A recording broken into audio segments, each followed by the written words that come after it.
જય સ્વામિનારાયણ. આજે ગરડા પ્રથમનું 28મું વચનામૃતમ. સત્સંગમાંથી જે સત્સંગી પડવાનો થયો હોય તો એના કેવા લક્ષણો, અને સત્સંગમાં વધારો થવાનો હોય તો એના કેવા સ્વભાવ હોય ને કેવા લક્ષણો. વચનામૃત બિલકુલ નાનું છે, પણ હંમેશા મીટર હોય એ નાનું હોય. આ મારા તમારા જીવનનું, એટલે કે સાધુઓ અને સત્સંગીઓના જીવન માટે આ મીટર રૂપ છે. સત્સંગમાં રોજ આવીએ છીએ, પણ વધી રહ્યા છીએ કે ઘટી રહ્યા છીએ એ તો જોવું પડે.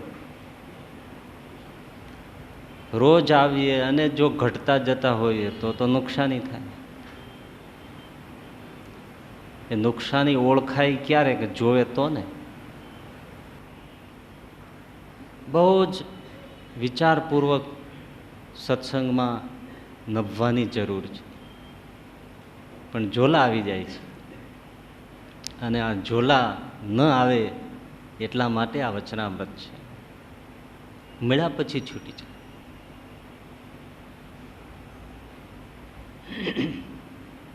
તો જેના હાથમાંથી સત્સંગ છૂટી જવાનો હોય, સત્સંગમાંથી પડવાનો હોય, એના લક્ષણ શું?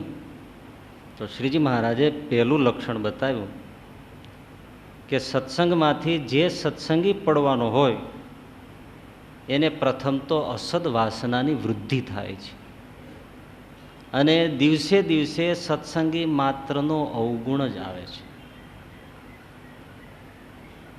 અસદ વાસના શું છે?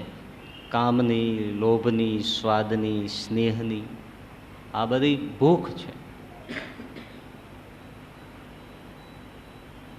એ સંસારની વાસનાઓ વધે. સ્વાદની લોલુપતા વધે, માનની ભૂખ વધે, સત્તાની લાલસા વધે. પણ હમણાં તમે ભાઈએ કહ્યું એમ કે ભાઈ સત્સંગમાં જે સાધુ હોય તો એને તો શું વાસના વધવાની છે? વાસના તો અમને સંસારીઓને વધે. પેલી દ્રષ્ટિએ તમારી વાત સાચી કે સંસારીઓને વાસના વધે, કારણ કે વાસના વધવાના વિપુલ સ્થાન છે. પરંતુ તમને આશ્ચર્ય થશે, થોડું વિચારજો, સૌથી વધુમાં વધુ આસક્તિ વધવાનું, સંસારની વાસના ઉદય થવાનું જો કોઈ સ્થાન હોય તો એ સાધુઓ છે. તમારે તો બૂંઠી થતી જાય, ક્યારેક થાકો, પણ સાધુઓને ખૂબ વધે. તમને નવાઈ લાગે ને? હે? બહુ સાદી વાત છે. માનની ભૂખ તમને વધતી હશે કે નહીં વધતી હોય તમે જાણો ને તમારા ઘરના જાણે, પણ સાધુઓને માનની ભૂખ વધવાના, સ્વાદ વધવાના, સ્નેહ વધવાના, લોભ વધવાના પૂરેપૂરા ચાન્સીસ. જેવા ભગવા લુગડા પહેરે એટલે તરત તમારી જેવડા જેવડા દંડવત કરે. અને બાપજી કંઈ સેવા હોય તો કહેજો. બોલો, માન વધે કે ઘટે? પુષ્પની માળાઓ પહેરાય, સન્માનિત શબ્દોથી નવાજાય, પાછળ બધા સામાન ઉપાડનારા બીજા, આસન પાથરી દેવાવાળા બીજા, અને પૂજનીય સ્થાન છે.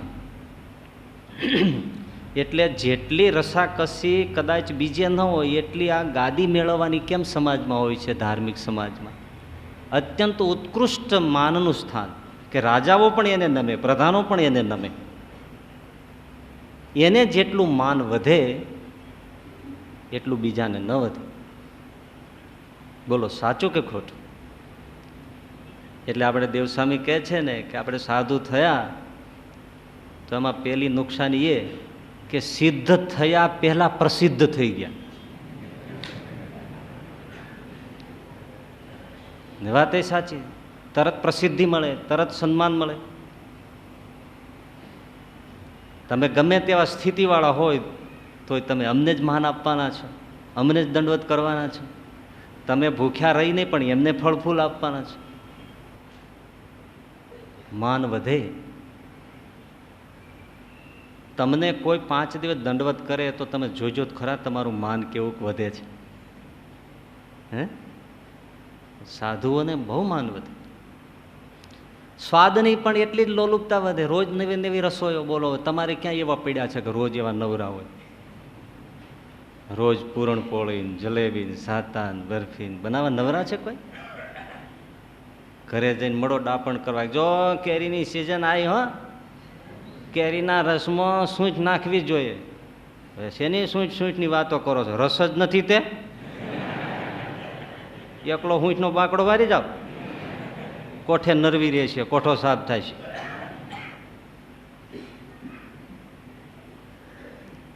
ખાવા પીવાની રેલમ છેલ છે. ગુણાતીતાનંદ સ્વામી કે રોજ બરફીની માટલી આવે તો કેમ રહેવાય? અને વાત સાચી છે ને કે ગ્રહસ્થોને ત્યાં જેટલા ખાનપાન ન હોય એટલા સાધુઓ પાસે હોય. રોજ દેનારા છે. તો સ્વાદ વધે કે ઘટે? ચાન્સ ઘણા. એવી રીતે પદાર્થો આવે તો લોભ વધે. સંસારની વાસના જે સત્સંગમાં ટાળવાની છે એની જગ્યાએ વૃદ્ધિ થાય છે.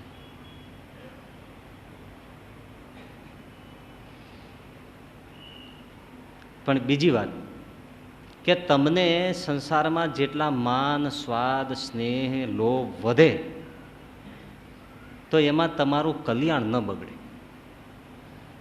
સંસાર વ્યવહારમાં ગમે એટલું માન વધે, તમને મિનિસ્ટર થવાના કોડ જાગે, પ્રાઇમ મિનિસ્ટર થવાના કોડ જાગે, તમને સોસાયટીના પ્રમુખ થવાના કોડ જાગે, તો એમાં તમને સત્સંગમાં વિરોધ નહીં આવે. સત્સંગમાં તો તમે આવશો, સંતોની પાસે તમે એવો જ હેદભાવ રાખશો. તો દુનિયાદારીમાં તમને માન વધશે તો કલ્યાણ નહીં બગડે. હા, કદાચ બહુ માની સ્વભાવ હશે તો તમારા બહાર જગતમાં વ્યવહાર બગડશે. સ્વાદ ખાવાનું બહુ હશે તો તમારું શરીર બગડશે અને કુટુંબમાં ક્લેશ થશે, બહુમાં બહુ. પણ સત્સંગમાં આવવામાં અને સાધુઓની પાસે દાસતામાં તમને કોઈ તકલીફ નહીં પડે. એટલે કલ્યાણ નહીં બગડે. તમારા બે પતિ પત્નીમાં ટકરાવ થાય તો મુશ્કેલી જે થતી હોય વ્યવહાર પ્રમાણે થાય. પણ તમે બંને માણસો બાજી પડો એમાં તમારો મોક્ષ બગડે? હા, એમ કે છે સુધરે તો શરૂ કરો. આટલો મોક્ષ સુધારવાનો સહેલો રસ્તો હોય તો આજે રવિવારે પ્રોગ્રામ રાખો. પાડોશીઓ કે આ છે ને ધમાલ છે, તો કે મોક્ષ સુધારીએ છીએ.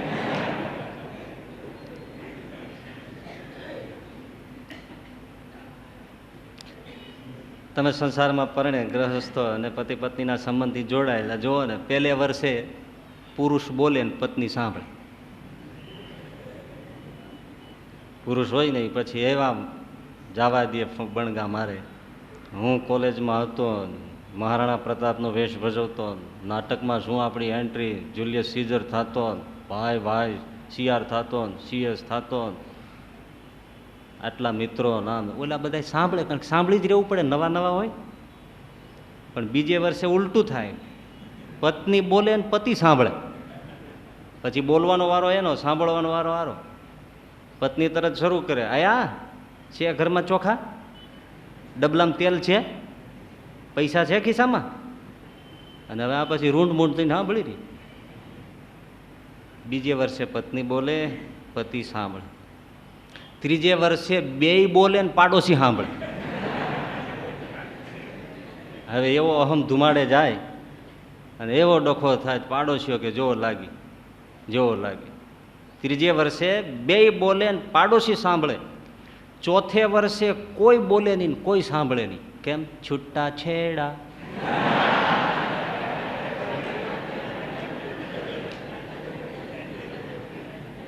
જો ટક્કર થઈ તો બહુ થયું, તો નોખા પડી ગયા. એમાં કલ્યાણ બગડ્યું કાંઈ? એમાં કંઈ મોક્ષ ન બગડે. અને છૂટાછેડા થઈ ગયા ને પછી ફરીથી પરણો, ફરીથી છૂટા છે, ત્રીજું પરણો, ફરીથી પાછું છૂટું થાય, ચોથું પરણો, તોય મોક્ષ બગડે. વ્યવહાર છે, સામાજિક રૂઢિબંધનો પ્રમાણે તમે વરો પરણો છૂટા થઈ જાઓ, જે થાય તેમાં મોક્ષ બગડતો નથી. એક જણો 7મી વાર વાણીઓ ઘોડે ચડ્યો. બાપો બાપો, તે જાણભેદું પત્રકારને વિચાર થયો કે આ વેપારીને પૂછવું જોઈએ કે 7મી વાર તમે ઘોડે ચડ્યા તો તમારો અનુભવ શું? તો પૂછ્યું કે શેઠ સાહેબ, આ 7મી વાર ઘોડે ચડ્યા તમારો અનુભવ? તો કે માથાકૂટ નહીં, ઘોડે ચડતા આવડી ગયું.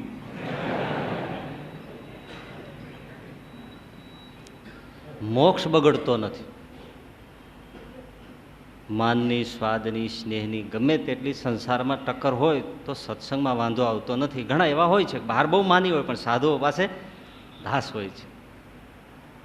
પણ હવે જોવાની વાત એ છે કે એના એ દોષ જો સત્સંગમાં વધે અને એની પૂર્તિ સત્સંગમાંથી કરવાની ઈચ્છા થાય અને સત્સંગમાં એ સ્વભાવ ટકરાય તો એ અસદવાસના સત્સંગમાંથી પાડનારી બને. આટલું અસદવાસનાનું ક્લેરિફિકેશન તમારી પાસે, મારી પાસે હોવું જોઈએ. બાર માન રાખો, કોઈક તો એવું સ્થાન હોવું જોઈએ કે જ્યાં આપણું માન ઓગળતું હોય. કોઈક તો એક એવું સ્થાન હોવું જોઈએ કે જ્યાં આપણી લાલસાઓ છૂટી શકે એવું એક સ્થાન હોવું જોઈએ. તો એ સત્સંગ છે. પણ એ સત્સંગમાં જો આ લાગે, સત્સંગ તો ઠારનારો છે અને ત્યાં આગ લાગે, ફાયર બ્રિગેડના ફાયર ફાઈટર હોય એમાં જ આગ લાગે તો કોણ ઠારે? એટલે સત્સંગમાં જો વાસના પૂર્તિ કરવામાં આવે તો ટકરાય. માનની ભૂખ સત્સંગમાં જાગે. મને સાધુઓ અને મોટા હરિભક્તો મને સન્માન આપે, મને મોટેરો કરે, મને ટ્રસ્ટી બનાવે, હું કહું તેમ થાય. જો હવે મોક્ષમાંથી સત્સંગમાંથી પડશે. હવે તમે તો રાખો પણ અમારે તો એ સત્સંગ સાધુઓમાં ભેળું રહીને જ આ ઉગે તો પછી પૂર્તિ કરવા તો બહાર જવાનું ન હોય. એને તેવું ન થાય કે મને ભેળા થઈને મને સરપંચ બનાવે. તો એને અહીંયા હોય ને કે અહીંયા મને હોદ્દો મળે અથવા મારું માને, મારી સત્તા ચાલે, 5 જણા મને પૂછે. સત્સંગમાંથી પડવાનું થાય ત્યારે અસદવાસના સત્સંગમાં પોષણ કરવા મથે અને સત્સંગમાં વધે.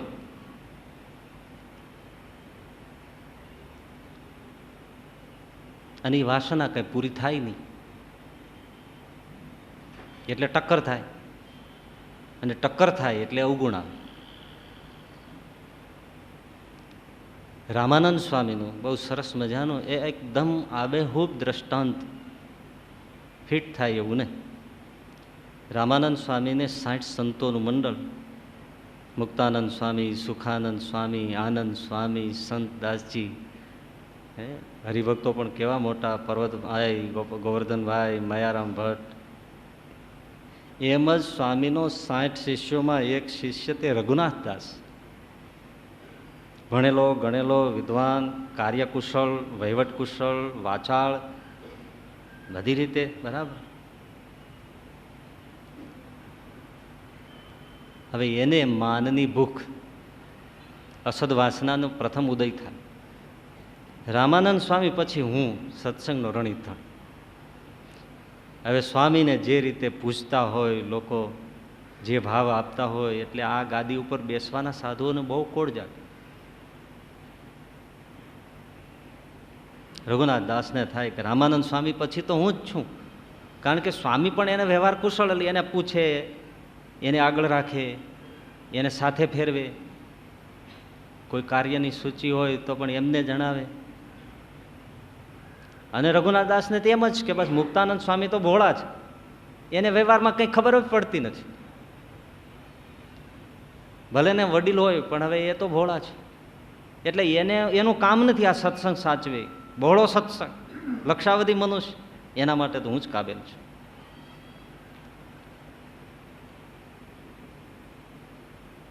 પરંતુ બન્યું એવું 1856માં સહજાનંદ સ્વામી ફરતા ફરતા લોજમાં આવ્યા અને રામાનંદ સ્વામી તો ભુજમાં હતા અને ત્યારે પણ રઘુનાથ દાસજી સાથે જ હતા.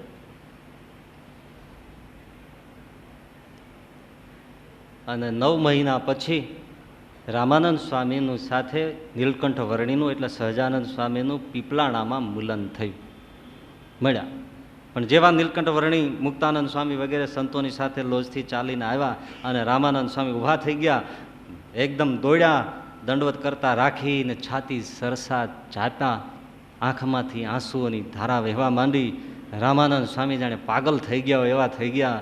કોઈ દિવસ રામાનંદ સ્વામી કોઈને ભેટા નહોતા, કોઈ હરિભક્તને નહીં કે કોઈ સાધુને નહીં. આજે જોઈ રહ્યા કે આજે આ નાનકડા છોકરા બ્રહ્મચારીને અને રઘુનાથ દાસની ચાર આંખો થઈ ગઈ કે આટલું સન્માન.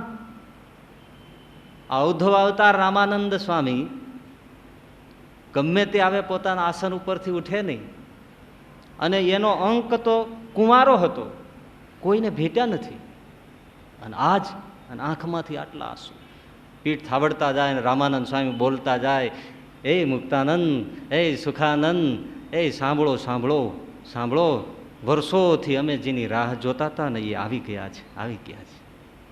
અમે કહેતા હતા ને કે અમે તો ડુગડુગડી વગાડનારા છીએ, પણ ખરો વેશ ભજવનારા તો આવનારા છે, એ આવી ગયા છે. બધા સત્સંગીઓ તો રાજીના રેડ, આનંદ આનંદ, પણ રઘુનાથ દાસજીનું મોઢું જ પડી ગયું. અરે મારી ગાદી જશે. રામાનંદ સ્વામી તો પાસે બેસાડે, ભાવથી ભોજન કરાવે. લોજ આવ્યા, પણ જાણો છો એ પ્રમાણે સહજાનંદ સ્વામીનું નીલકંઠ વર્ણી નામ એટલે પુલહાશ્રમમાં તપસ્વીઓએ પાડેલું નામ, કે નીલકંઠ એટલે શિવજી જેવું તપ કરે, મહાયોગી. કે પાણી પીવે તો કંઠમાંથી પાણીની ધાર દેખાય આરપાર, એવું શરીર થઈ ગયું, પાણી દેખાય. અને પોતે જ વચનામૃતમાં બોલે છે સહજાનંદ સ્વામી કે એવું તપ કર્યું કે ઠેસ વાગે તો પાણીનું ટીપું નિસરે, પણ લોહી તો નિસરે જ નહીં, એમના સ્વમુખના વચન છે. લોહી નહીં શરીરમાં, બોલો, આવી ઉગ્ર તપશ્ચર્યા. એને હવે રામાનંદ સ્વામી પરાણે ભોજન કરાવે છે, અને રઘુનાથ દાસજી બળે છે, બસ રાત દિવસ બળે છે. સરસ શીરો બનાવડાવે, પકવાન બનાવડાવે, રામાનંદ સ્વામી પાસે બેસી અને જમાડે, લ્યો વર્ણી જમો. ના સ્વામી, મારે જમવું નથી, મને ન જેમાંથી સુખ છે, તમારા દર્શનથી સુખ છે, તમારી વાણી સાંભળીને તૃપ્તિ થાય છે, એમ કહીને આંખમાં આંસુની ધાર વહેવા માંડે. રામાનંદ સ્વામી પોતાની ચાદરથી નીલકંઠ વર્ણીના આંસુલું છે. આ બધું રઘુનાથ દાસજી શે જોવાય. જમવાની બહુ ના પાડે ને, જાણવા જેવી વાત છે. એટલે રામાનંદ સ્વામી ધીમેથી નીલકંઠ વર્ણીના કાનમાં કહે, વાલમ જમી લ્યો, હજી સત્સંગમાં બહુ કામ કરવાના છે. અને પટોક દઈને મહારાજ જમી, એક શબ્દ ન બોલે, વાલમ જમી લ્યો ને, હજી સત્સંગમાં તો બહુ ઘણા કામ કરવાના છે. એક શબ્દ ન બોલે અને જમી લે.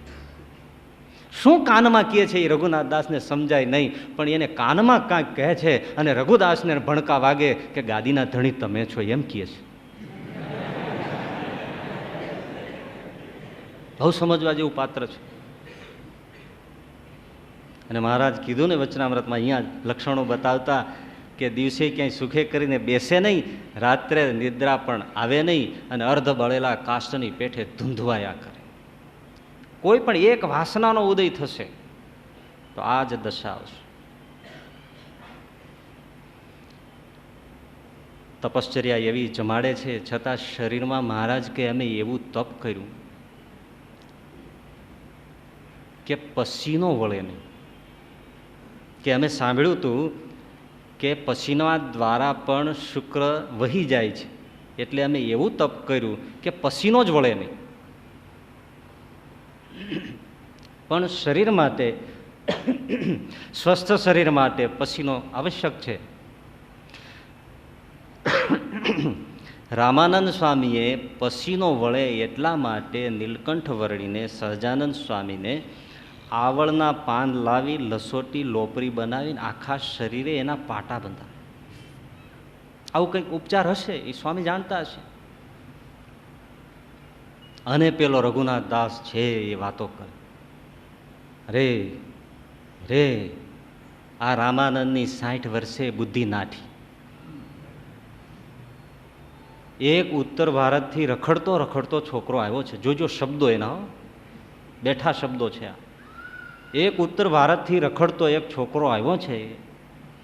અત્યાર સુધી બહુ મોટી સીધાઈની વાતો કરી, પણ એક નાનકડો અજાણ્યો છોકરો આવ્યો છે. જો એમાં કેવા લેવાઈ ગયા છે, એના મોહપાશમાં બંધાઈ ગયા છે. હવે આમાં છે શું? તમે ગમે તેટલું કરશો, એનું શરીર તો જુઓ. સ્વામીને એમ છે કે હું આવળના પાટા બંધાવીને સારું સારું ખવડાવીને એને જીવાડી દઉં. એ બધાય સાંભળો સાંભળો, સ્વામીને તો અક્કલ જ રહી નથી. આને તમે ગમે તેટલું કરશો, એની પાછળ કેટલી જીવ હિંસા. સ્વામી દયા ધર્મ ભૂલી ગયા છે. આપણે તો આપણા માટે દાંતણ ન કપાય, હિંસા થાય વનસ્પતિની. એની જગ્યાએ સ્વામી પોતે આવળને લસોટે અને આને પાટા બાંધે. આ ક્યાં ગયો ધર્મ, ક્યાં ગઈ અહિંસા? મોહ પામી ગયા છે. આના માટે આટલું પાપ. અને આ તો છે ઠરડા જેવું જ. આ છોકરો કઈ જીવવાનો નથી, આમે મરી જવાનો છે. રઘુનાથ દાસ કે આને તમે ગમે તેટલું ખવડાવો, ગમે તેટલું જતન કરો, તો આ મરવાનો છે ને. સ્વામી પાપના ભાગી થશે. કોક સમજાવો આ બુઢાને, કોક તો સમજાવો. અને કદાચ રઘુનાથ દાસ કે આ નીલકંઠ વર્ણી જીવી જશે તો એનો ટાંટિયો ક્યાંય ટેક્યો છે? તે અહીંયા ટકશે? કાલ સવારે હાજો નરવો પલિતા જેવો થઈને વયો જવા. તો આ બધું શું એની પાછળ બધું લદુક પદુક થવાનું? અને આ મુક્તાનંદ નહીં કઈ અકલ ન રહી. અમથા કે હું બધાની માં જેવો છું, જેમાં કે એમ હા એ હા કર્યા રાખે. આમ કયો તો આમ, આમ કયો તો આમ. કોઈ બેઠક જ ન મળે. મને તો કોઈ પૂછતું જ નથી. હવે સત્સંગી માત્રનો અવગુણ આવે. આ ગ્રહસ્થો કોઈ બોલતા નથી, પણ ગ્રહસ્થો ક્યાંથી બોલે? એને છોકરામાં જેમ મોહ હોય એમ આમને મોહ લાગ્યો એટલે કોણ કોને ટોકે અને કોણ કોને રોકે. પર્વતભાઈના અવગુણ, ગોવર્ધનભાઈના અવગુણ, મયારામના અવગુણ, મુક્તાનંદ સ્વામીના અવગુણ. હું એક સમજુ છું, હું ડાયો છું. બસ રામાનંદ સ્વામી કે રઘુનાથ દાસ સાંભળ સાંભળ, તું જીવ હિંસાની વાત કરે છે ને, આ બ્રહ્માંડ આખાના જીવને મારીને એને કૂટી લસોટી લોપરી બનાવી આ નીલકંઠ સહજાનંદને શરીરે હું પાટા બાંધું ને તોય ઉલટાનું પુણ્ય થાય, પાપ ન થાય. જા. અને તું આવળના 5 પાંદડાની વાત કરે છે, પણ જીવ આખાના બ્રહ્માંડ આખાના જીવ મારીને લોપરી કરીને આને શરીરે વાટું તો મને ઉલટાનું પુણ્ય થાય, પાપ તો વાત જ નથી. પણ રામાનંદ સ્વામીની સામે રઘુનાથ દાસ પડ્યો. પણ તમે જોયું, તુલા રાશિ એટલે રત. રામાનંદ સ્વામીની સામે એની જ રાશિ, સમજ્યા? રાશિ રાશિ જ નડે. પરંપરા છે. રામાનંદ સ્વામી સામે રઘુનાથ દાસ, રામ એની સામે રાવણ, કૃષ્ણ એની સામે કંસ, જીસસ એની સામે જુડાસ, ગાંધી એની સામે ગોડસે.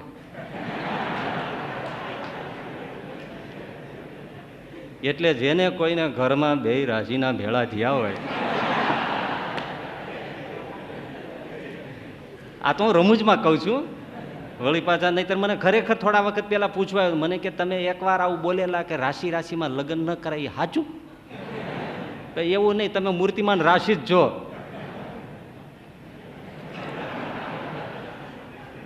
પરણો ને, નહીં તો લટકી રહો.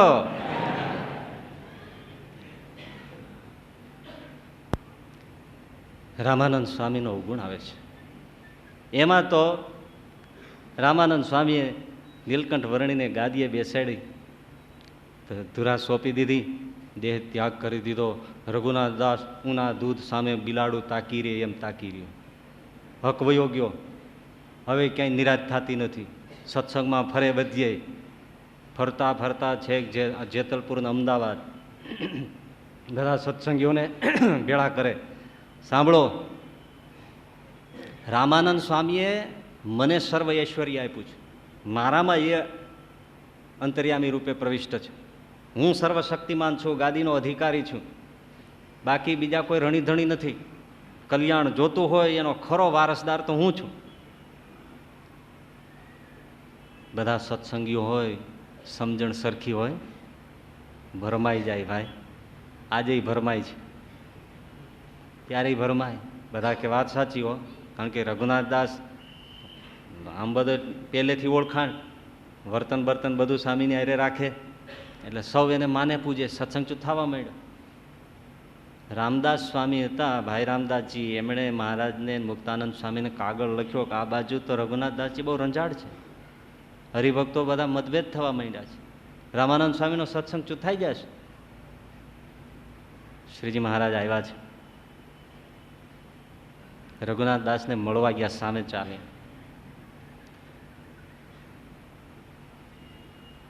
રઘુનાથદાસ મહારાજને બેસવા માટે બધા સંતો હોય એમણે ગાદી નાખી દીધી, કારણ કે ગાદીપતિ તો એ છે. તો રઘુનાથદાસ એની મેળે મહારાજની ગાદી ઉપર બેસી ગયો. મેં મહંત હું અને મહારાજ તો નિર્માની છે, એ બાજુમાં બેસી ગયા. બીજા ઉગ્ર થયા. મહારાજ કે ના, આપણે માન સન્માનની વાત જ નથી, અહીં બેઠા છે. મહારાજ સમજાવવા માંડ્યા, સમજજો. મહારાજ કે રઘુનાથદાસ ભાઈ,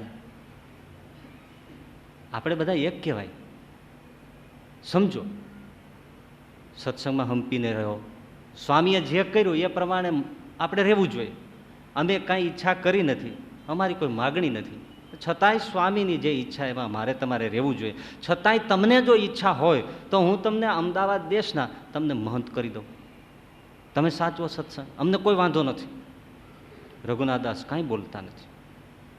મહારાજ ફરી ફરીને કહે છે કે આ બધા વડીલ છે, મુક્તાનંદ સ્વામી તો તમારાથી મોટેરા છે, એનું અપમાન ન કરાય. અમે તો ઠીક હજી નાના છીએ, તમારી આગળ બાળક કહેવાય, પણ સંતો એમાં ભગવાન રહ્યા છે, માટે સંતોનું અપમાન ભગવાન સાખે નહીં, માટે અદબ રાખો. ગમે તેવા સત્સંગમાં મોટા થયા હોય તો સત્સંગના દાસ રહ્યો.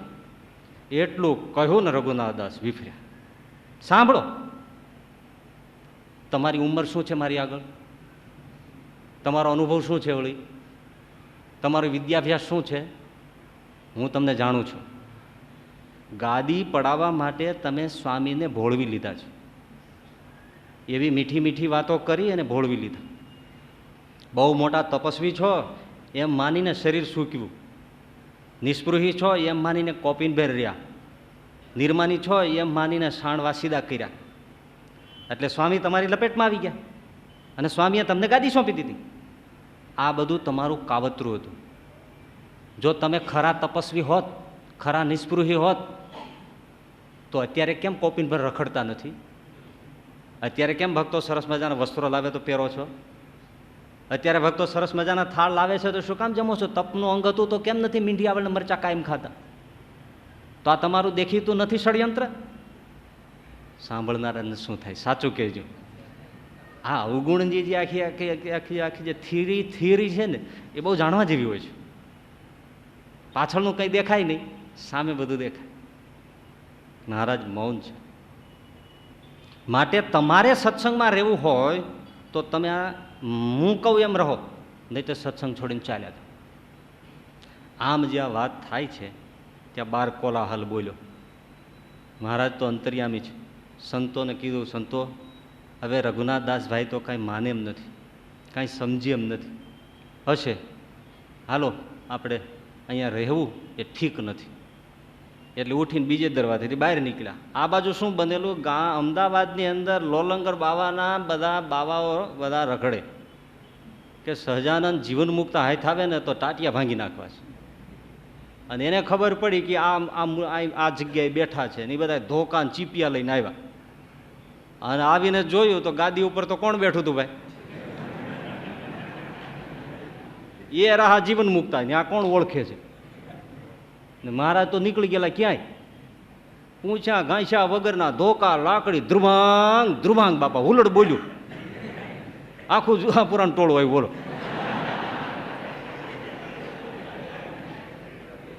એના શિષ્યોને મળતિયાઓ મારી મારીને અધમોહા કરીને તોડી નાખ્યા, પછી વૈયા ગયા. મહારાજને વાત મળી એટલે મહારાજ કહે રે રામ રામ રામ રામ. આ તો મુક્તાનંદ સ્વામી જેવા સંતોના દ્રોહનું ફળ છે. પછી સત્સંગમાંથી વિમુખ થયા અને પોતાની રીતે ફરતા. પણ આ બે હુબ લક્ષણો અવગુણ સત્સંગી માત્ર નો આવે. હું એક સમજું છું, બીજા કોઈ સમજતા નથી, અને અર્ધ બળેલા કાષ્ટની પેઠે ધૂંધવાયા કરે. ક્રોધ તો ક્યારેય મટે નહીં.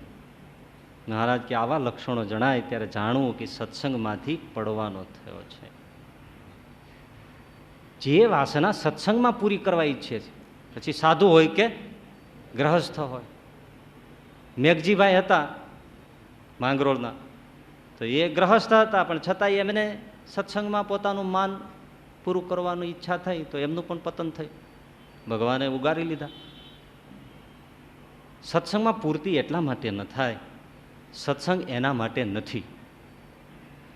પહેલી વાત સમજવા જેવી એ છે કે આપણે કહ્યું ને કે સત્સંગમાં ઉલટાનું સ્વાદ માન બધું વધે છે. વાત સાચી, પણ એ જ સત્સંગની ખૂબી છે અને એ જ સત્પુરુષોની ખૂબી છે કે જ્યાં શુદ્ધ સત્સંગ શુદ્ધ સત્પુરુષો વસે છે એ જ ખરો સત્સંગ છે, અને ત્યાં વાસના પૂર્તિ નહીં થાય. સત્સંગ ભેળાઈ ગયો છે, અસત્પુરુષો છે, તો ત્યાં બધી પૂર્તિ થશે. તમને આસન ગાદી બધું મળશે, તમને પાન મસાલા બધું મળશે, તમને હાર તોરા બધું મળશે, પણ ખરો સત્સંગ ત્યાં છે કે જ્યાં તમારા સ્વભાવ મારા સ્વભાવ આપણા દોષ એને ઘસવારો લાગે. એ સત્પુરુષો છે કે એને ભોગ વિલાસની તમામ સામગ્રીઓ આપવામાં આવે છે, પણ એ ભોગવતા નથી. એવાને એવા ત્યાગી છે. એને સારા વસ્ત્રો આપો એ રાખતા નથી, એને પૈસાના ઢગલા કરો એ આપી દે છે. આવે છે ખરું, કશામાં લેપાતા નથી. કોઈ જોવે તો એમ થાય કે ઘણું બધું ઠલવાય છે, પણ એમાંથી કશું જ એ પોતાના માટે ક્યારેય વાપરતા નથી. આવા નિષ્પૃહ, આવા ત્યાગી, આવા નિષ્કલંક છે. એ ખરા સત્પુરુષો છે. પણ જેને પોતાની વાસના પૂર્તિની ઈચ્છા છે તો આવા સત્સંગમાં પૂર્તિ ક્યાંથી થાય? આ તો નિર્માની થવાનો જ પાઠશાળા છે. આ તો નિસ્વાદી થવાની પાઠશાળા છે, નિસ્પૃહી થવાની પાઠશાળા છે. માન વધારશે તો સાચા સંતો ટોકશે, એને લલોચપો તો નહીં રાખે, કારણ કે એના તો જીવનું કલ્યાણ કરવું છે. આ લોકનું સારું કરવાનું બહુ તાન નથી. સાંભળો, મુક્તાનંદ સ્વામી મંડળ સાથે ગામડે ફરતા ને, 20-25 સંતોનું મંડળ હોય, હરિભક્તો સૌ સારી સારી રસોઈ આપે. મુક્તાનંદ સ્વામી બધા સંતોને ડાબા બારડા ઉપર અહીંયા દોરો બાંધે, અને રોજ મુક્તાનંદ સ્વામી એ બધા સાધુના બારડા ઉપર બાંધેલો દોરો છે એને જોવે. રસોઈ આવે, 1-2 દિવસ રસોઈ થાય, વળી સારું સારું ભોજન મળી ગયું હોય તો દોરો શરીર પુષ્ટ થાય એટલે દોરો ટાઈટ થાય. બોલો, આવું મીટર ક્યાંથી કાઢ્યું એમણે? એટલે મુક્તાનંદ સ્વામી રસોઈ બંધ કરે. ક્યારેક રસોઈઓ લે, ક્યારેક બિલકુલ ન લે, કાચું કોરું ખવડાવે, સંતોને તપ કરાવે, દોરો ઢીલો થઈ જાય. સ્વામીને લાગે કે બહુ ઢીલો પડી ગયો છે તો ફરીથી ખવડાવવાનું, સારા ભોજનનું સંતોની ખબર બરદાસ્ત રાખે. એને ભગવાનની સેવામાં મોકલવા છે. આ લોકમાં રોકી નથી રાખવા. સત્પુરુષ એ છે કે એને આશરે રહેલા જીવના દોષ વધે નહીં. એ તો રખેવાળી કરે છે, ધોબી છે. ડાગો દેખાય તો ધોઈ કાઢે, અને ડાગો ધોવા માટે ધોકો જ લેવો પડે. કંઈ ડાગો પડ્યો હોય, મેલ પડ્યો હોય તો પછી એને હાથ જોડીને તમે કંઈ શ્રી વાસુદેવ કરો એટલે કંઈ વયો જાય? તમે હનુમાનજીને આણ આપ્યો કે હવે વાગી જાઓ કપડામાંથી, નહીં તો ભૂકા કાઢી નાખશે હનુમાનજી, એમ કાંઈ લુગડા ઉજળા ન થાય. તો સાધુ ધોબી છે. અને તમે જોયું એ કાંકરિયા તળાવ કે કોઈ બી જે તળાવ હોય ત્યાં ધોબી લુગડા ધોતો હોય, આખા ગામના મેલા ધોવે, અને એવા ઝીકાવતો હોય, અને મેલ હરડાટી જતો હોય. પણ તમે એક જોયું, આખા ગામના લુગડા ધોબી ધોવે પણ એ કછોટા ભર્યું હોય. લુગડા આખા ગામની ફેશન એની પાસે, પણ એ કછોટા ભર્યો હોય. એનો અર્થ શું છે કે એવા સત્પુરુષો બધાના દોષ ધોવા માટે રાત દી મથે, પણ પોતે એવા નિષ્કલંક છે. અને ધોબી થવું હોય તો હારા લુગડા પહેરીને ધોવાય નહીં. એ પહેર્યા હોય તો બધા મૂકી કસોટો વાળીને ધોવાય. કેમ? લુગડા ધોવા હોય ત્યારે આ બધું રાખે, ફફડ ફફડ થયા કરે. એમ બીજાના દોષ ધોવા હોય તો પેલા પોતાના હળવા કરવા પડે, ધોવા પડે. એટલે સાધુ એમાંથી એકાદ કોઈ હોય, એને સ્વાદની લલુપતા હોય, મહારાજને કાગળ લખ્યું કે મહારાજ, તમે અમારી ગર્ભવાસોમાં રક્ષા કરી છે. લખ 84 થકી હે પ્રભુ દયાળુ સહજાનંદ સ્વામી રક્ષા કરી છે. જન્મ મરણ થકી રક્ષા કરી છે. હે પ્રતિપાલક, હે યદમો ધારક. પરંતુ આ જન્મે અનાત્માનંદ અને મોદકાનંદ થકી મારી રક્ષા કરજો. મહારાજ પાસે કાગળ આવ્યો. મહારાજ કે આ શું છે? અને ત્યારે મુક્તાનંદ સ્વામીનું મંડળ ફરતું ફરતું આવી ગયેલું. મહારાજે પૂછ્યું કે સ્વામી આ કાગળમાં? સ્વામી કે કંઈ નથી મહારાજ, મને કંઈ ખબર પડતી નથી. કેટલા ભોલા સાધુ હશે. પછી આત્માનંદ સ્વામીને પૂછ્યું એટલે એમણે કહ્યું કે મહારાજ, આ અનાત્માનંદ એ મારું નામ પાડ્યું છે અને મોદકાનંદ એ મુક્તાનંદ સ્વામીનું નામ પાડ્યું છે. વાસના ક્યાં લઈ જાય છે? અમને મુક્તાનંદ સ્વામી ભૂખે મારે છે. મહારાજ કે સ્વામી આવું છે?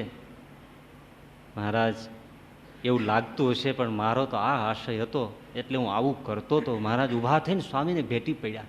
આહા, જીવનું ભલું કરવાનું અમારા કરતા મુક્તાનંદ સ્વામી કેવું જતન કરે છે, અને આવા સાધુનો અવગુણ લે છે. વાસના પૂરતી ન થાય, કારણ કે બેયની દિશાઓ અલગ છે. એકને ભોગ ખપે છે, બીજાને યોગ ખપે છે. એકને ઉત્તર જવું છે, બીજાને દક્ષિણ જવું છે. ગુણાતીતાનંદ સ્વામી ગામડા ફરવા જતા, એમાં એક ગામ જવાનું થયું એટલે રસ્તામાં એક વાડી આવી તો મોટા મોટા તુંબડા રાખતા, બહુ મોટા. ત્યારે ગુણાતીતાનંદ સ્વામી કે આપણે અહીંથી બધા તુંબડા ભરી લ્યો, એટલે સાંજે હરિભગતને ત્યાં આપણે જઈએ તો બિચારાને ઉતારા પાણી કરી, પાણીની સગવડતા હોય ન હોય ને ક્યાં દોડાવવા. એટલે હવ પોતપોતાને સવારે નવાય એટલું પાણી ભરી લ્યો અને તુંબડા ભરી લીધા. પણ એમાંય હોય ને, હવે આટલો બધો ભાર ઉપાડીને જવાનું એક ગાવ, હરિભક્તોને ત્યાં જ જવાનું છે, તો હરિભક્તો સેવા ન કરે તે કોણ કરે? એ બિચારા કઈ ના પાડે છે, પણ સ્વામી ડાપણ જ કર્યા કરે બધી. હવે ત્યાં 2 હાંડા પાણી જોતું હોય તો આખા ગામના માણસો છે, પણ ન હોય ત્યાંથી ઊભું કરે. સ્વામીને એ દ્રષ્ટિ હોય કે કોઈને બોજારૂપ ન થવું. આપણાથી થતું હોય તો બીજાને માથે ભાર ન કરવો. બેયની દ્રષ્ટિ જુદી. એટલે જો દ્રષ્ટિમાં, વૃત્તિમાં ફેર હશે, વાસના જુદી હશે, તો ટક્કર થશે, અવગુણ આવશે. ગુણાતીતાનંદ સ્વામી નજીકની વાડી મૂકીને દૂરની વાડીએ નાવા જાય તો ઓલા સાધુ હોય કોઈ તે કે લ્યો અહીં નાઈ નથી લેવાતું, કેટલા ટાટિયા તોડાવે.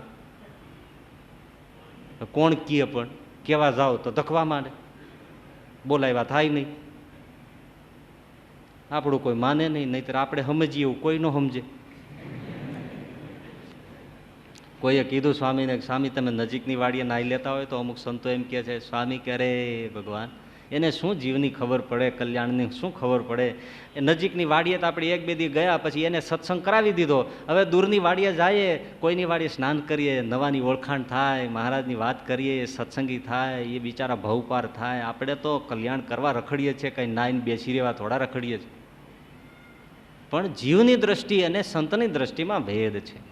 એટલે સત્સંગમાં એની પૂર્તિ થાય નહીં. એટલે કોઈ અસદ વાસના સત્સંગમાં પૂર્તિ કરવાની આપણને ઈચ્છા થાય તો સમજવાનું પેલું પગથિયું ચડી ગયા છે. શેનું? પડવાનું.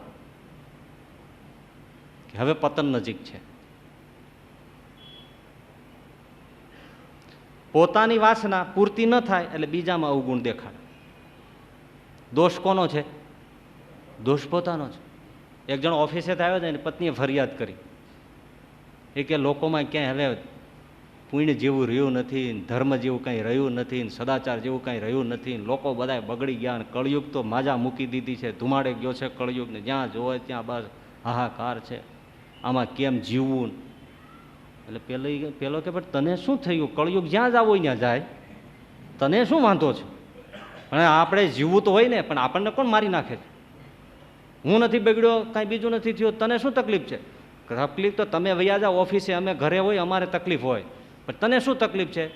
આ આપણી પાછળ હોય, આ નદીનું વેણ હોય, બધા જેમ તેમ જોવાની આવે, કપડાં પહેર્યા હોય, ન પહેર્યા હોય, નાવે ધોવે ને બધું હોય, તો અમારે કેમ જીવવું? પેલાને વાત સાચી લાગી કે મળો આવું થતું જ ખોટું થાય. એટલે એણે બારી ખોલીને જોયું, ત્યાં કોઈ નહીં. આ કે અહીં કોઈ છે તો નહીં. તો કે એમ ન દેખાય, ટેબલ ઉપર ચડીને વેન્ટિલેશનમાંથી જુઓ.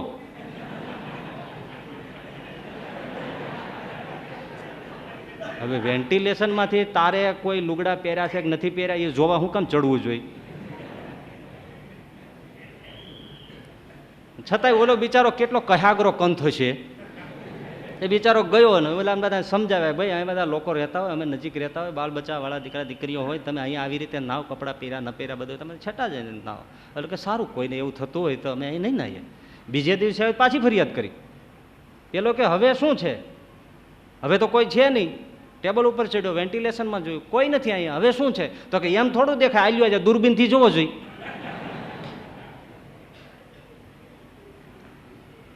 વાસના કે દોષ પાપ તો પોતામાં છે અને બીજામાં આરોપણ થાય છે.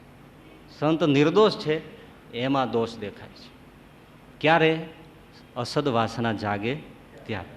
અસદ વાસના કઈ? માનની, સ્વાદની, સ્નેહની, કામની, લોભની, બધી. બરાબર? આટલું જ હજી નથી. અસદ વાસના હજી બીજી છે. આ તો છે જ, પણ ઘણીવાર આમાંથી છટકી જાય છે ને બીજા પ્રકારમાં અટવાઈ જાય છે. અસદ વાસનાનું એ પણ રૂપ છે. કયું? કે સત્સંગના સિદ્ધાંતોથી નવો ઉઠાવ જાગે, નવા ઉજમ ચડે. શ્રીજી મહારાજની રુચિ બહારની એવી બધી વૃત્તિઓ જાગે, એવા બધા જ ભાવ જાગે જે સત્સંગના મર્યાદાથી ઉલટું હોય. તો એ પણ અસદ વાસના છે કે શ્રીજીને માન્ય નથી એવી વૃત્તિઓ જાગે તો એ સત્સંગમાંથી પાડે. મોટાની રુચિમાં નથી. બીજું, પોતામાં વ્યવહાર કુશળતા હોય, શાસ્ત્ર જ્ઞાન ખૂબ હોય, ધર્મ ધ્યાન હોય, તપનું અંગ હોય, તો એ સારી જ વસ્તુ છે. આમાંથી અસદ વાસના જાગે. જો સંસારને કોઈ દોષ નથી એમાં, પણ એમાં એ અસદ વૃત્તિ એ જાગે છે કે હું જેવો ભજનિક છું એવો બીજો નથી. જો એટલે અસદ વાસના સમજાઈ જાય ને તો ઘણું બધું હરખું થઈ જાય એવું છે. બીજા જે છે ને એ બધા ભોગી છે, તો હું તપસ્વી છું, બીજા નથી તપસ્વી. અને હું જેવા વ્યવહારના બરાબર ઉકેલી શકું ને એવી બીજાને આવડત નથી. આ પોતાના અહમ ઉપર આધારિત સદગુણો જ કહેવાય. પણ વૃત્તિ કેવી છે? અસદ છે કે જેને સંતોને ભગવાન માન્ય કરતા નથી. એટલે એવી કોઈ વૃત્તિ જાગી એ અસદ વાસના છે. અને એ અસદ વાસના એને સત્સંગમાંથી પાડે. નહીતર દેખીતી નજરે તો સારું જ દેખાય. શ્રીજી મહારાજે હમણાં જ પેલા વંચાતો તો હરિચરિત્રામૃત સાગર, એમાં પણ બહુ સરસ આવ્યું હતું. શ્રીજી મહારાજ કે સારું વર્તન હોય એટલે લોકોને એની વાત છે એ મનાય, પણ વાતમાં વિષ હોય એ ઓળખાય નહીં.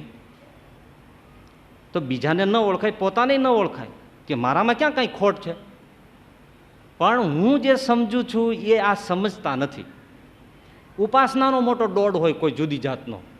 હવે એમાંથી એવી વૃત્તિ જાગે તો આ બધા અણસમજુ છે, એને કાંઈ ખબર નથી પડતી.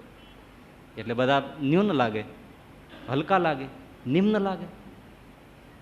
સમજણના ભેદ પડી જાય. હવે એ પોતે જે સમજે છે એ બધાને ફિટ થાય ખરું? એક જ ટોપી બધાના માથા ઉપર ફિટ ન થાય. એક જ નંબરના ચશ્મા બધાને આંખ ઉપર ફિટ ન થાય. એક જ નંબરના ચંપલ બૂટ કોઈને બધાને એક સરખા આવે નહીં. બધાની મતિ જુદી છે, બધાની દ્રષ્ટિ જુદી છે, બધાની ચાલ અનોખી છે. પણ આને એમ છે કે તમે બધા હું કહું છું એમ વર્તો, એમ સમજો તો સારું છે. અને ન સમજે કે ન માને એટલે શું થાય? આ બધા નથી સમજતા અને પછી ધૂંધવાય. કારણ કે કોણ માને? એટલે ગુણાતીતાનંદ સ્વામી કે હઠ, માન અને ઈર્ષા એ 3 ઘટવાના છે અને ગુણ, વિનય ને સેવા એ 3 વધવાના ઉપાય છે. સૌથી મોટી અહમ વૃત્તિ, ભાઈએ કહ્યું હતું ને, અહમ વૃત્તિ. અહમમાંથી જાગે બધું. બહુ સરસ એક તમને પ્રસંગ કહું, મને યાદ આવ્યો. મહાત્મા ગુરજીએફ રશિયામાં થઈ ગયા. એ ગુરજીએફ બહુ રહસ્ય મર્મી. એમની પાસે એક પત્રકાર બહુ વિદુષી કેથરીન આવ્યા. હવે એ મહિલા સિગરેટ બહુ પીએ, વિદેશોમાં બધું ચાલતું હોય. એટલે ગુરુજીએફે એમને કીધું કે તમે વિદ્વાન છો, સારું સમજો છો, તમને સજ્જનો ગમે છે, એ બધી વાત સાચી, પણ તમે આ સિગરેટ પીવો છો ને એ છોડી દો.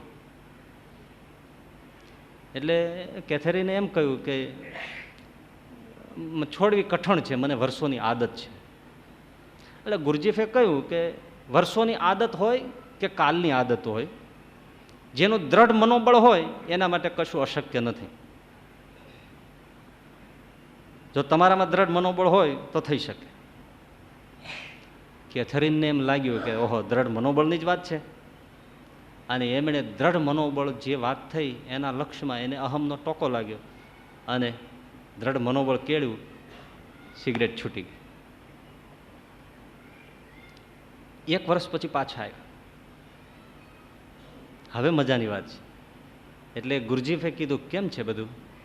તો કે બધું બરાબર છે, આપે મને ટકોર કરેલી ને, દ્રઢ મનોબળ હોય એની આગળ કશું અશક્ય નથી. મેં સિગરેટ છોડી દીધી છે અને હવે કોઈ મારી સામે સિગરેટ લાવે ને તોય મને નફરત થાય છે. ઉલટાના જે લોકો પીવે છે એને હું કહું છું કે તમે દ્રઢ મનોબળ રાખો ને તો મારી જેમ તમે સિગરેટ છોડી શકો. આ તમારા મનની નબળાઈ છે. એકવાર મારી સામે તમે જુઓ, હું પણ આવી હતી, પણ દ્રઢ મનોબળ હોવું જોઈએ. આપણામાં જો શક્તિ હોય તો આપણે શું ન કરી શકીએ? કાળામાં થાળો માનવી ધારે તે કરી શકે, આકાશના તારા પણ તોડી શકે. પણ આ બધી કમાલ શું છે ગુરુજીએફ? મારા દ્રઢ મનોબળની છે. એટલે ગુરુજીએફે કહ્યું કે મને વધારે દુઃખ થયું. તો શું કે તમે સિગરેટ પીવાનું ચાલુ કરો.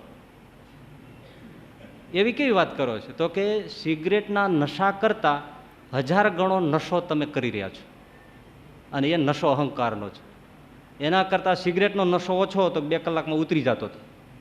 પણ તમે જે અત્યારે અહંકારનો નશો કરો છો એ 1 સેકન્ડ ઉતરવાનું નામ લેતો નથી, અને એ તમારું પતનનું કારણ ગણાય.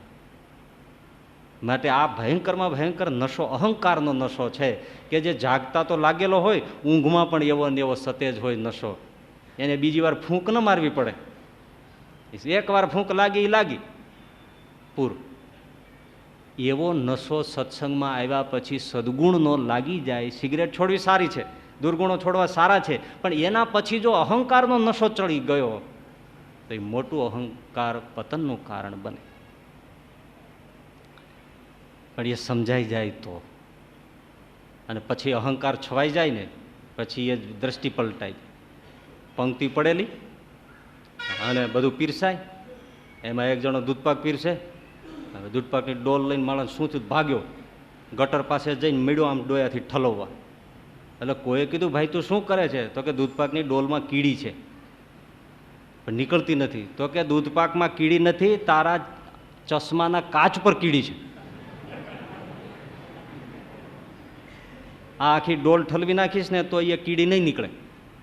દૂધપાકમાં કીડી નથી, પણ પોતાની ચશ્મા ઉપર કીડી છે, પોતાના આંખમાં દોષ છે, એટલા માટે સામે દોષ દેખાય છે.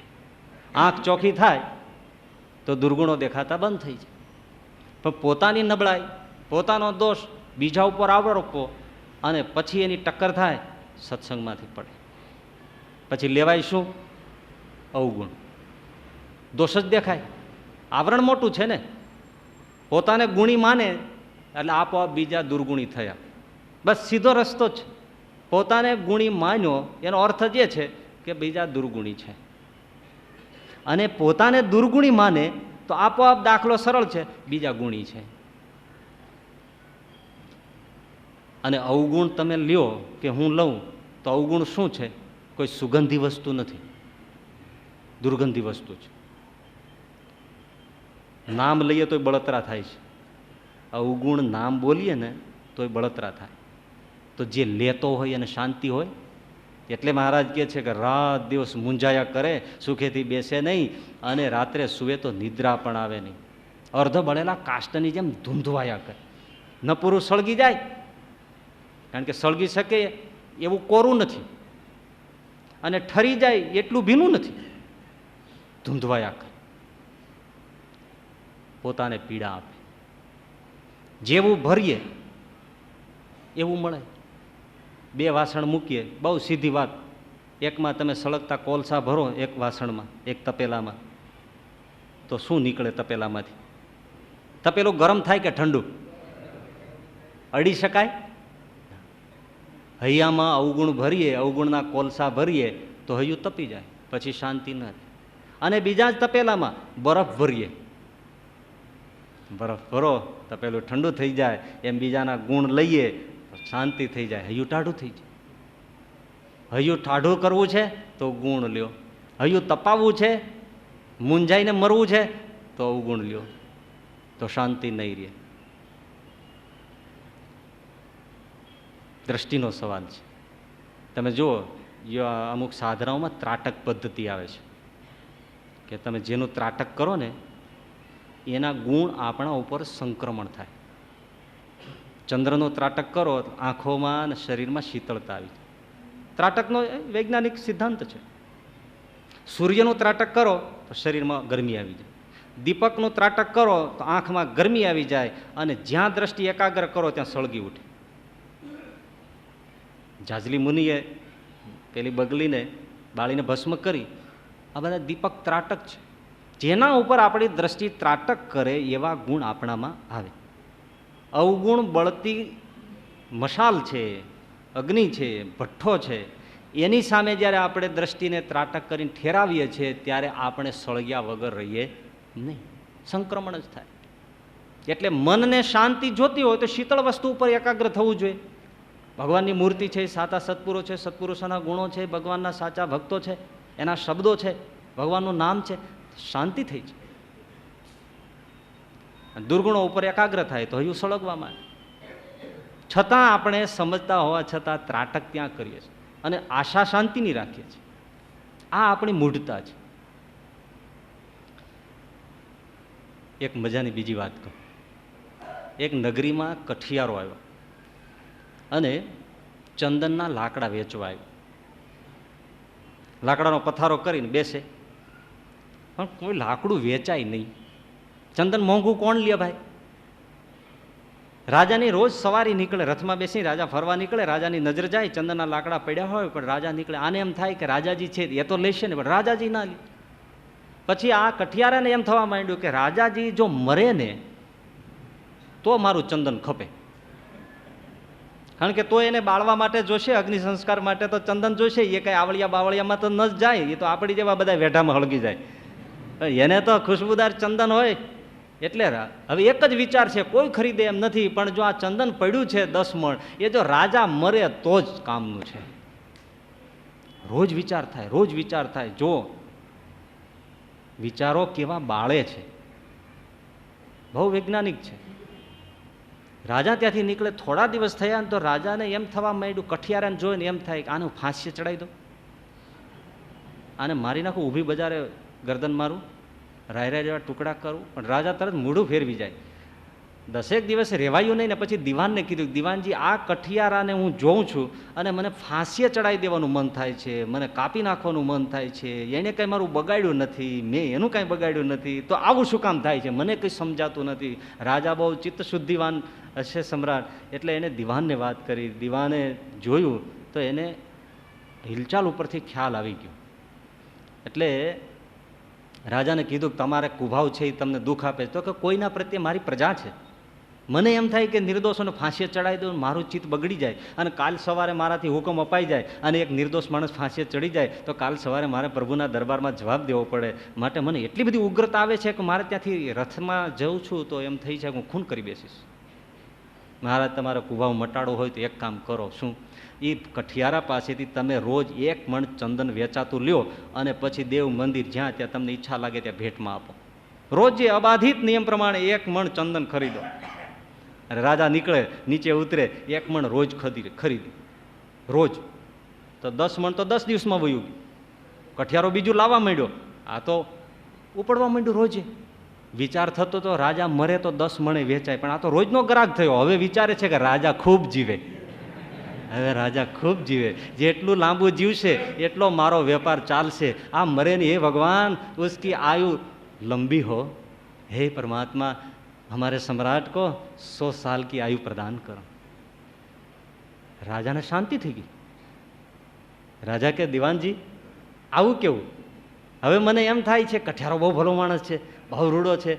મહારાજ બીજું કશું નથી, માનવીના મનની અળવિતરાય છે. માણસ મનથી દુઃખી થાય છે, વિચારોથી દુઃખી થાય છે, એમાંથી કુભાવ જન્મે છે. એ કુભાવ જન્મેલો તમને ને બીજાને અરસપરસ અશાંત કરે છે, જલાવે છે, સળગાવે છે, બાળે છે. પછી એમને માંડીને વાત કરી. તો આપણે જ્યારે બીજાના કુભાવને જ્યારે મનમાં વિચારીએ ત્યારે શાંતિ થાય ખરી. કેટલું સરસ ધારવા જેવું દ્રષ્ટાંત છે. એટલે જેટલું સદગુણો બીજાના વિચારી એટલી હૈયામાં શાંતિ, નહીતર અશાંતિ. અને જો આ અવગુણ આવ્યો, વાસનાની ટક્કર થઈ, અહમની ટક્કર થઈ અને પછી અર્ધ બળેલા કાષ્ટની જેમ ધૂંધવાયા, તો જે સિમ્ટમ્સ કીધા છે એ પ્રમાણે થતા મહારાજ કે એ જેટલા દાડા સત્સંગમાં રહે સુખી તો થાય જ નહીં, દિન દિન પ્રત્યે દુઃખી થાય અને આખરે સત્સંગમાંથી પડી જાય. હવે વાત, સત્સંગમાંથી પડવું એટલે શું? સત્સંગમાંથી નીકળી જવું એટલે જ તો ઘણા નીકળતાય નથી હોતા. બીજા નીકળી જાય ભલે, એ અડ્ડો જમાઈને બેઠા છે. તો પડવું એટલે શું? નીકળી જવું એ પણ ખરું, પરંતુ સત્સંગમાં ભલે વસતો હોય, પરંતુ ભગવાનના વહાલા સંતો અને ભક્તો એમાં જેને હેત કપાઈ ગયું એ પડી. આખડે તો દોરડું તો સંતો અને ભક્તો છે, એમાં હેતરૂપી દોરડી છે. એ હેત કપાઈ ગયું, ભલે ભગવાનમાં એ ટકટકી લગાવીને બેઠો હોય, પણ ભગવાન ને ભગવાનના સંતો ભક્તોમાંથી જેને હેત વયું ગયું એનો સત્સંગ વયો ગયો, એ સત્સંગમાંથી પડી ગયો, એનો કોઈ હાથ ઝાલનારો નથી. નહીતર તો મોટા મોટા ભક્તો થયા છે, શિવ ભક્તો થયા છે, બધા જે કોઈ આપણે રાજાઓની કથાઓ વાંચીએ છીએ, પણ એને ભગવાન સાથે વેર નહોતું, ભગવાનના ભક્તો સાથે વેર હતું. એની સાથે જેને લગાન તૂટી ગયું, જેને હેત તૂટી ગયું, સત્સંગમાંથી પડી ગયું. પછી ભલે ને રોજ નિયમિત સવાર સાંજ બપોરે કથામાં આવીને બેસે, માળા કરે, કથા સાંભળે, પણ જેને લુખાઈશ આવી ગઈ એ આવવાના કારણમાં અવગુણ માત્ર હોય. સાંભળે કથા તોય અવગુણ હોય, ન સાંભળે તોય અવગુણ હોય, જોવે તોય અવગુણ હોય, સતત અવગુણની પ્રક્રિયા થાય. એટલે સત્સંગમાં હોઈએ એટલે પડ્યા નથી એવું નથી. હેત કેટલું છે, નિર્દોષતા કેટલી છે. સાધુને ભક્તોને, ભગવાનના ભક્તોને જોઈને મુખડું કેટલું ખીલે છે. એને હેતથી મળી લેવાનું, ભેટી લેવાનું, એને રાજી કરવાનું, એને નમી જવાનું, એને સેવી લેવાનું. કેટલા કોડ જાગે છે. કારણ વગરના એના પ્રત્યે દ્વેષ થતા હોય તો સમજવાનું કે આપણે સત્સંગમાં છીએ પણ સત્સંગમાં નથી. બોલો, આ જાણવા જેવું, ધારવા જેવી વાત છે. આપણે સત્સંગમાં બેઠા હોઈએ છતાં જો જોડાણ ન હોય, હેત ન હોય, દિવ્ય ભાવ ન હોય તો સત્સંગમાંથી ક્યારના પડી ચૂક્યા છે ભાઈ. ભલે માળા જપો. મહારાજ કે દેહ પડ્યા પછી જરૂર વિમુખ થશે. હા, જરૂર વિમુખ થશે. ભગવાનને તો નહીં જ પામે, જરૂર દેહ પડ્યા પહેલા કે દેહ પડ્યા પછી જરૂર વિમુખ થશે. ભગવાનનો મેળાપ નહીં થાય. લક્ષાવધિ મનુષ્ય હોય સત્સંગમાં એટલે બધા એક વસ્તુ હવે સમજવા જેવી એ કે બધા નિર્દોષ જ હોય, ખામી વગરના હોય તો અમને કાંઈ ન થાય. એવું બને ખરું? નહીતર શું ઘણા એમ કહેતા હોય ગોપાળાનંદ સ્વામી, ગુણાતીતાનંદ સ્વામી એવા સાધુ હોય તો અમને કોઈ વાંધો નથી, પણ એવા છે નહીં એટલે તકલીફ છે. ભાઈ એવા હોત ને તોય તને તો તકલીફ જ રહેત. કારણ કે આજે એવા નહીં તો ભલે સારા પણ છે, એની સાથે તને તકલીફ છે. એનો અર્થ જ એ છે કે તારી વૃત્તિનો દોષ છે. બધા કંઈ ખામી વગરના હોય તો જ આનંદ છે, તો જ સત્સંગ છે એવું નથી. બધા હોય, અધૂરા હોય, પૂરા હોય, અધકચરા હોય, બધા હોય. તમારે શું લેવું છે? બજાર છે, અહીં તો માંસ મચ્છી મળે અને અત્તર ગુલાબે મળે, ડોલર મોગરોય મળે, મરચું મળે. બજાર છે સત્સંગ. શું જોઈએ છે તમારે? ખામી વગરનાય છે, ખામી વાળાય છે, ખામીને ખામી રહિત એવાય છે, ઉત્તમય છે, મધ્યમય છે, કનિષ્ઠ છે. તમારે શું જોઈએ છે? તમારી વૃત્તિ છે એવું તમારે જોઈએ છે. એક સાદું દ્રષ્ટાંત આપો. બહેનો પેલા ઘઉં વીણવા દેશે, આમ તો કાંકરા વીણતા હોય, પછી કઈ ભેળી આખું સિઝન હોય, પછી તમે જુઓ, તમે નજર કરજો ક્યારેક, પછી ઘઉં અપાતા જતા હોય, પછી આમ કાંકરા ને પૂતળિયા ને કચરો ને બધું કાઢતા જાય. એ આમ જે બાજુ બહેનોને ટેવ હોય ચારે બાજુ આમ ઉડાડી નાખે. હે, અને જે ઘઉં ચોખ્ખા સાફ થાય એ વાસણમાં ઠલવાય, એ પછી લેવાતા જતા હોય. પણ સાંજ પડે ને ત્યારે એ બેનની આસપાસ ઘઉં ન હોય, કાંકરા જ હોય. ચારે બાજુ પથારો કાંકરાનો હોય. વીણ્યું શું ઠેઠ સુધી? કાંકરા વીણ્યા. ઘઉંની થાળી આપો તો એ દાણા નહીં જોવે, કાંકરો ક્યાં છે? આ રહ્યો. ધૂહું ક્યાં છે? આ રહ્યું. બોલો, ઘઉં ઘઉં છોડી દે છે, કાંકરા કાંકરા રાખશે. બેય છે. આ સત્સંગ સામે પીડ્યો છે. તમારે કાંકરા વીણવા છે અને ઘઉંને ફેંકવા છે.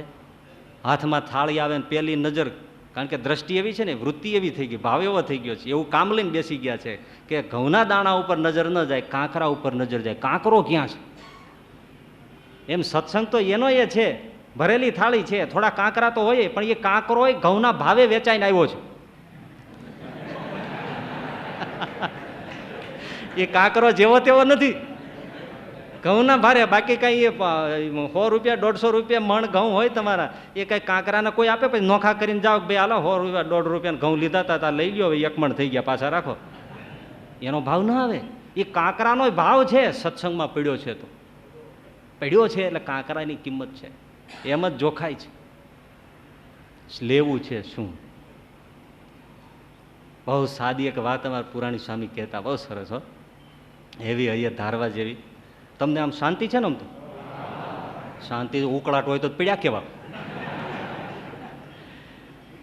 બે ભાઈબંધ આડોશ પાડોશી ખેડૂ રહે, ગામડે ગયા, અમરેલી જેવું કંઈ ઘટાડાનું સ્થાન છે. બેયને સોપારી જમ્યા પછી ખાવાની ટેવ, શેકેલી એવી સરસ મજાની ટબ્બા જેવી સોપારી 1-1 કિલો લીધી. હા હા હા, એવી મજાની, આમ તમારે મોરમ મોરમ થાય એવી. અને અંજારની હુડીથી કાતરી સરસ મલમલ મોઢામાં મૂકે. ભાવનગરનું રાજ માર્યું ફરે એવો મજો આવે. મેં ખાધું નથી, આ તો કહું છું. પણ એ 2 જણા સોપારી લઈ આવ્યા 1-1 કિલો. હવે જોજો બેયની વૃત્તિનો ભેદ. એક જણો તો એને એમ થાય કે ભાઈ 1 કિલો સરસ લઈ આવે છે ને, રોજ સવાર પડે એક દિવસમાં 1 ખાય. આમાં સારામાં સારી કઈ છે? લાખા ઢગલામાંથી સારી ટબ્બા જેવી નક્કર સોપારી હોય ને એ લે અને ખાય. હવે બીજાની એથી ઉલટી વૃત્તિ.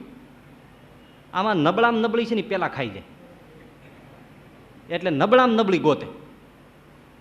રોજનો આ ક્રમ. હવે તમે વિચાર કરો, સોપારી તો એક સરખી જ હતી, પણ છેલ્લે 2 ને 2 વધી. જે સારી કરીને જ ખાતો હતો એને છેલ્લે 2 વધી, તો એમાંથી શું જોઈ છે? આમાં સારામાં સારી કઈ છે? છેવટે 2 માંથી પણ એક, નહીતર હોય કેવી? એક સરખી જ હોય ને, વધી હોય બેયને. બહુ દ્રષ્ટાંત માર્મિક.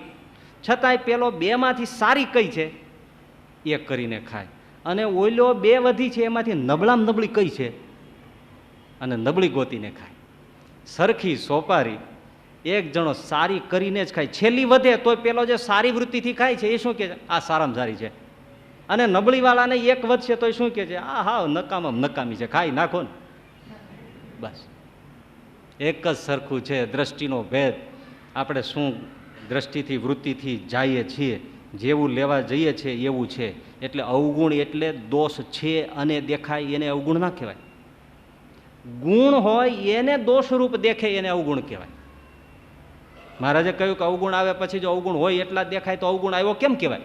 એનો અર્થ શું છે? નથી ને દેખાય છે એને અવગુણ કહેવાય.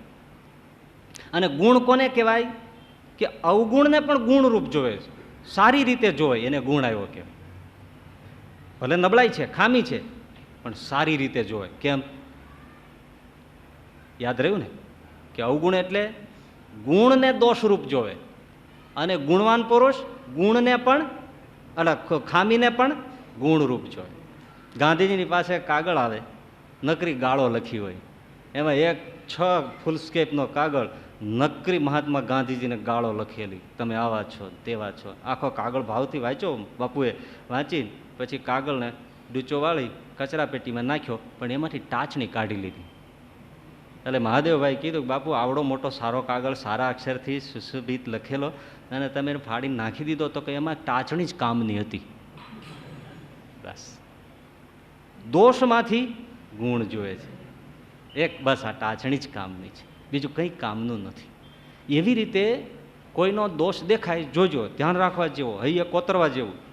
દોષ ન હોય એવું તો બનતું જ નથી. સત્સંગીઓ છો, સાધુઓ છે, કાંઈ બધા ભગવાનની મૂર્તિ ન હોય, ભગવાન દોષ વગરનો એક ભગવાન હોય, છતાં પણ ભગવાનને કોઈએ છોડ્યા નથી, એના અવગુણ લીધા છે. તો પછી જેના હોય એના તો સવાલ જ નથી.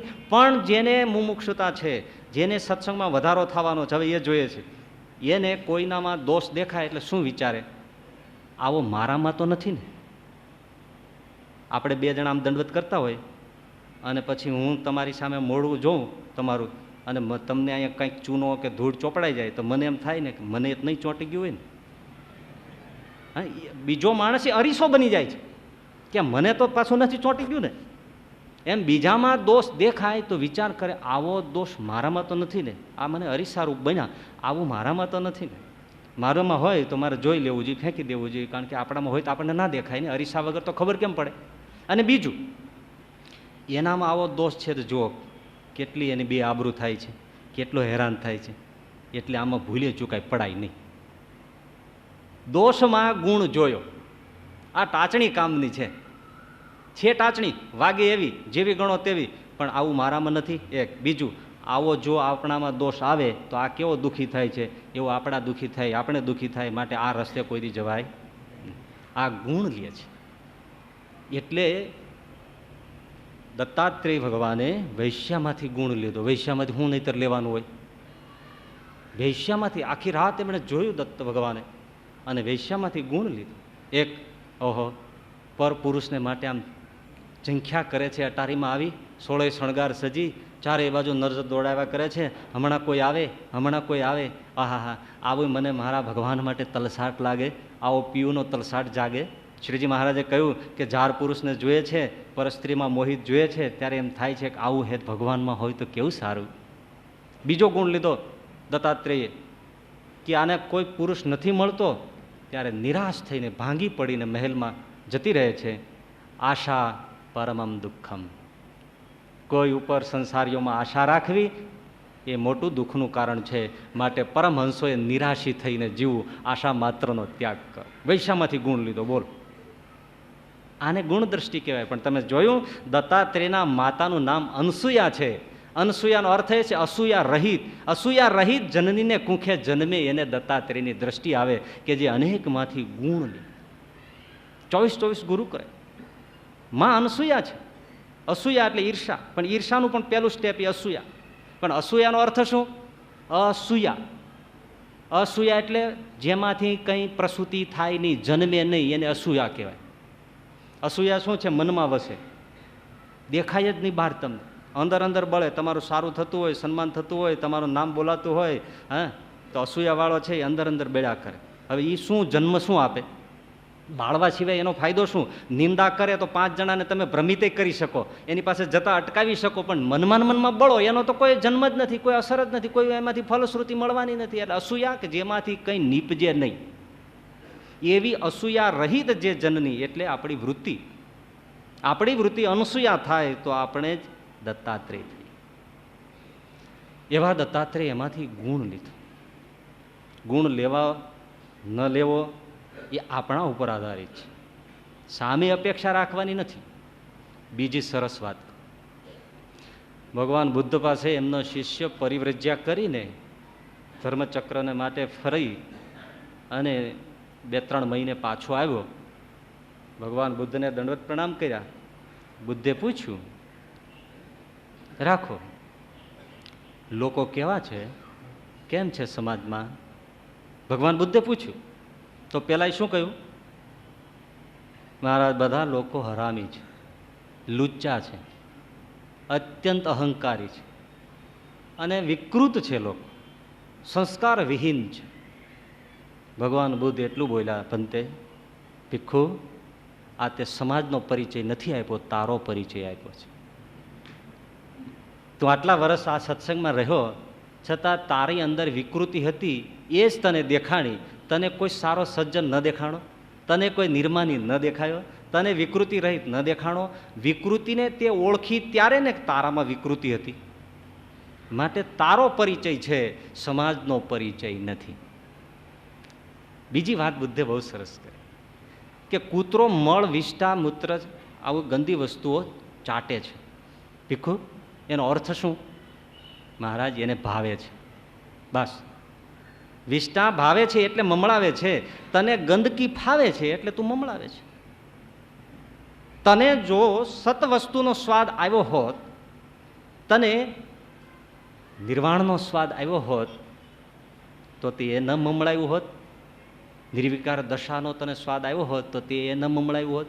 આપણે નક્કી કરવાનું છે આપણે દિવસમાં શું મમળાવીએ છીએ. આપણને ગુણ ગમે છે તો એ મમળાવીએ.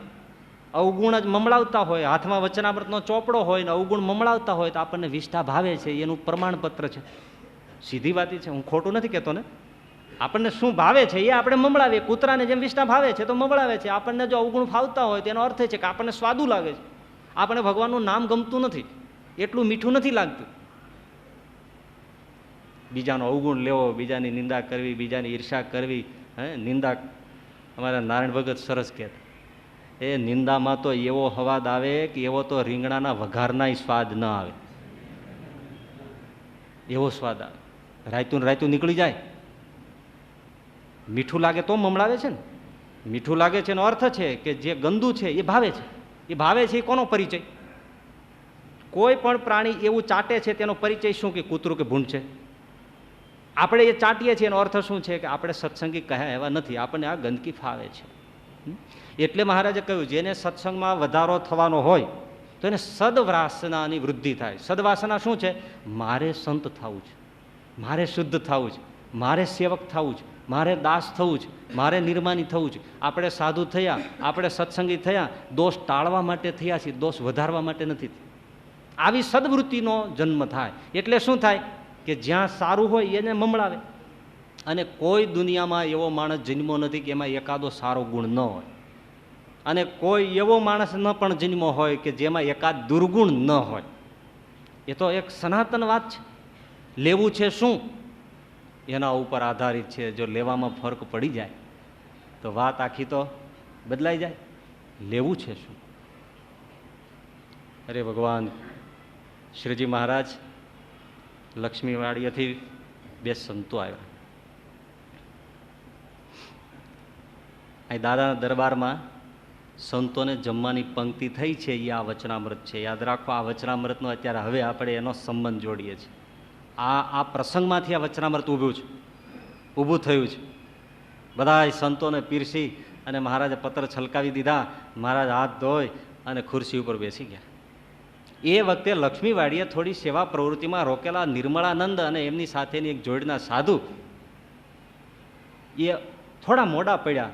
દાદાના દરબારમાં આવ્યા તો પંક્તિ બેસી ગયેલી, પાત્ર પીરસાઈ ગયેલા, સંતો સ્તુતિના શ્લોક બોલતા હતા, મહારાજ બેઠા છે અને સંતો આવ્યા. બધાની નજર ગઈ કરે નિર્મળાનંદ, બહુ મીઠા સંત હો, એવા નામ જેવા ગુણ. વચનામૃતમાં એમના પ્રશ્નો પણ એવા જ છે. એવા નિર્મળ સંત, ખરેખર એવા નિર્દોષ અને ભદ્ર. એનો અવગુણ નિર્વિકારાનંદ સ્વામીએ લીધો તો તકલીફ પડી ગઈ. એવા સંત એ નિર્મળાનંદ સ્વામી. અને એ પેલા આવ્યા, મહારાજ અમે તો રહી ગયા. મહારાજ કે સંતો અમે તો હાથ ધોઈને બેસી ગયા છીએ, હવે અમે હાથ નહીં પેલા કરીએ. અરે મહારાજ તમારી પ્રસાદી, એક કામ કરો સંતો, આ પાત્ર લઈને બંને સંતો નીકળે, સૌ તમારા પાત્રમાંથી થોડું થોડું આપો. આ જીવતી પાઠશાળા. અને દાદાના દરબારમાં નિર્મળાનંદ સ્વામી બીજા સંત એ હાથમાં કાષ્ટનું પાત્ર લઈને એક એક સંતો પાસે જાય. અને સંતો આપવાનું હોય નબળું આપે કે સારું આપે. એક તો સારું મળ્યું અને પાછું બધાની પ્રસાદી મળી. મહારાજની હતી, સાથે 500 પરમહંસોની માનો પંક્તિ હોય તો 500 સંતોની પ્રસાદી મળી, સહજાનંદ સ્વામીની પ્રસાદી મળી, સારી સારી વાનગી મળી, વિપુલ પ્રમાણમાં મળી. પાત્ર છલકાઈ ગયા. બેઠા એટલે મહારાજ તાળી વગાડી, સાંભળો.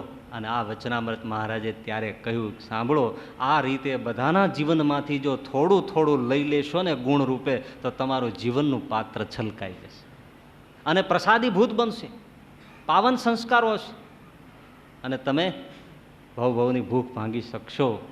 અને પછી આ વચનામૃતની મહારાજે વાત કરી પણ કે જેને પડવાનું થયું હોય એને અવગુણ આવે અને જેને સત્સંગમાં વૃદ્ધિ થવાનું હોય એને આવી રીતે લઈ લેવાનો ગુણ જાગે. દ્રષ્ટિ થાય તો બધું થાય. હું તમને એક વાત કહું, જાપાનની એક એરલાઇન્સ થોડા વર્ષો પહેલાં બનેલી વાત છે આ, એકદમ એ કંપનીની એવી ગુડવિલ, એવી સાંખ, ઘણા માલવાહક જહાજ અને પેસેન્જર જહાજ એટલે એરલાઇન્સ ચાલે, પણ એટલું સમય પ્રમાણે ચાલે કે એની સમય પાલનતા, એની વ્યવસ્થા, એની સેવા, એનો શિષ્ટાચાર નંબર 1 દુનિયા હા પડે. 1 મિનિટ તમે 3:11 એટલે 3:11 પ્લેન ઉપડી ગયું હોય, 3:03 એટલે પ્લેન લેન્ડિંગ થઈ ગયું. આટલી એક્યુરેટ ટાઈમ, એટલું સજ્જડ વ્યવસ્થા, એની કોઈ બરોબરી ના કરી શકે. એક દિવસ એવું બન્યું, એક અધિકારીથી કંઈક સેજે શું ભૂલ થઈ, અમે તો સેજ ભૂલ થાય પતી ગયું. એક પ્લેન 3 મિનિટ મોડું પડવાનું હોય તો પૂરું થઈ ગયું, આખું ટાઈમ ટેબલ વિખાઈ ગયું. એટલી ગોલમાલ થઈ ગઈ કે કેટલાય ફ્લાઇટો રદ કરવી પડી, કેટલાયના માલ રખડી પડ્યા, કેટલાય પેસેન્જર રખડી પડ્યા, આબરૂના ધજાગરા થઈ ગયા. આ તો વર્ષોથી ઇજ્જત કરે જે નિપજાવી એના ઉપર બટ્ટો લાગી ગયો, આખું તંત્ર ખફા થઈ ગયું. સમિતિ તાબડતોબ મળી કે આ ભૂલ કરનાર છે કોણ, ખોલી કાઢો. એક અધિકારીના ઉપર આ વાત આવી અને એમણે ભૂલ કરી, એ શોધી કાઢવામાં આવ્યું. હાઈ લેવલની કમિટી ભેળી થઈ, આને દંડ શું કરવો, આપણી આબરૂને ધૂળમાં મેલાવી દીધી. છેવટે એ બધા સમિતિના સભ્યોએ નિર્ણય કર્યો કે આમને રાજીનામું આપ્યા સિવાય, રૂખસદ આપ્યા સિવાય બીજો કોઈ આના માટે રસ્તો ન ગણાય. અને બધાએ રૂખસદ આપતો રિપોર્ટ લખી નાખ્યો, નોંધ મારી, નોટ તૈયાર કરી નાખી. એ વખતે એક માણસ બોલ્યો, ડાહ્યો અને શાણો, એમણે કહ્યું સમિતિના બધા સભ્યોએ મંજૂરી સાથે આમને રૂખસદ આપવાનો રિપોર્ટ લખી નાખ્યો છે, એટલે હવે તો કોઈ સવાલ જ નથી મારે કંઈક કહેવાનું. પણ હું છતાં એક વાત કહું કે આમાં 2 લાઈન આપણે ઉમેરી શકીએ એવું કંઈક થઈ શકે. ક્યારે કે એ 20 વર્ષથી આ અધિકારી કામ કરે છે આપણે ત્યાં, તો આપણે એના 20 વર્ષનો રિપોર્ટ તપાસી લઈએ કે એમણે 20 વર્ષમાં આપણા માટે શું કર્યું છે અને કેટલી ભૂલો કરી છે. તો વધારે ભૂલો કરી તો વધારે લખીએ ઠપકો, અને પછી છૂટો કરીએ. અને કંઈ સારું કર્યું હોય તો 2 શબ્દો આભારના લખવા, એ આપણી કંપનીની સારી બાજુ ગણાશે. એટલે બધા લોકોએ તરત કોમ્પ્યુટર ઓન કર્યું, સ્ક્રીન ઉપર મળ્યો બધો રિપોર્ટ ફરવા, ગ્રાફ મળ્યો ઊંચો જવા, પણ જોતા જાય અને લોકો સજ્જડ થતા જાય. 3 મોટા ઓર્ડરો લાવનાર આ અધિકારી, કરોડો ખોટા વેડફાતા બચાવનાર આ અધિકારી, અમુક ઇન્ટરનેશનલ સર્વિસો શરૂ ન થવામાં પડેલી પોતે જઈને શરૂ કરાવનાર આ અધિકારી, એક પછી એક એટલા બધા એના ઉપકારો આવ્યા કે આટલી સરસ ટાઈમ ટેબલ પ્રમાણે ચાલે છે એ બધું બનાવનાર પણ એ અધિકારી, કર્મચારીઓને સાચવી લેવામાં આ અધિકારી. ન ગણાય એટલા રિપોર્ટ એની સામે આવ્યા, બધા ચૂપ થઈ ગયા.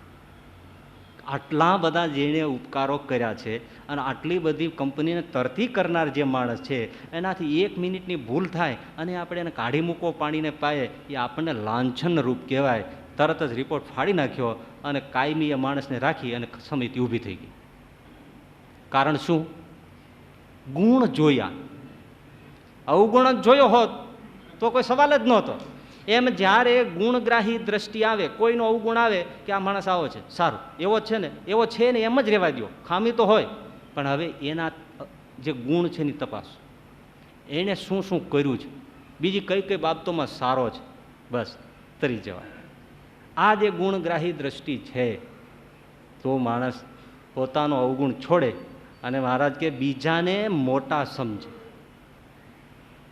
એક તો સદવૃત્તિનો વધારો થાય, બીજાને મોટા સમજે, અને હરિભક્ત માત્રનો સત્સંગી માત્રનો ગુણ આવે.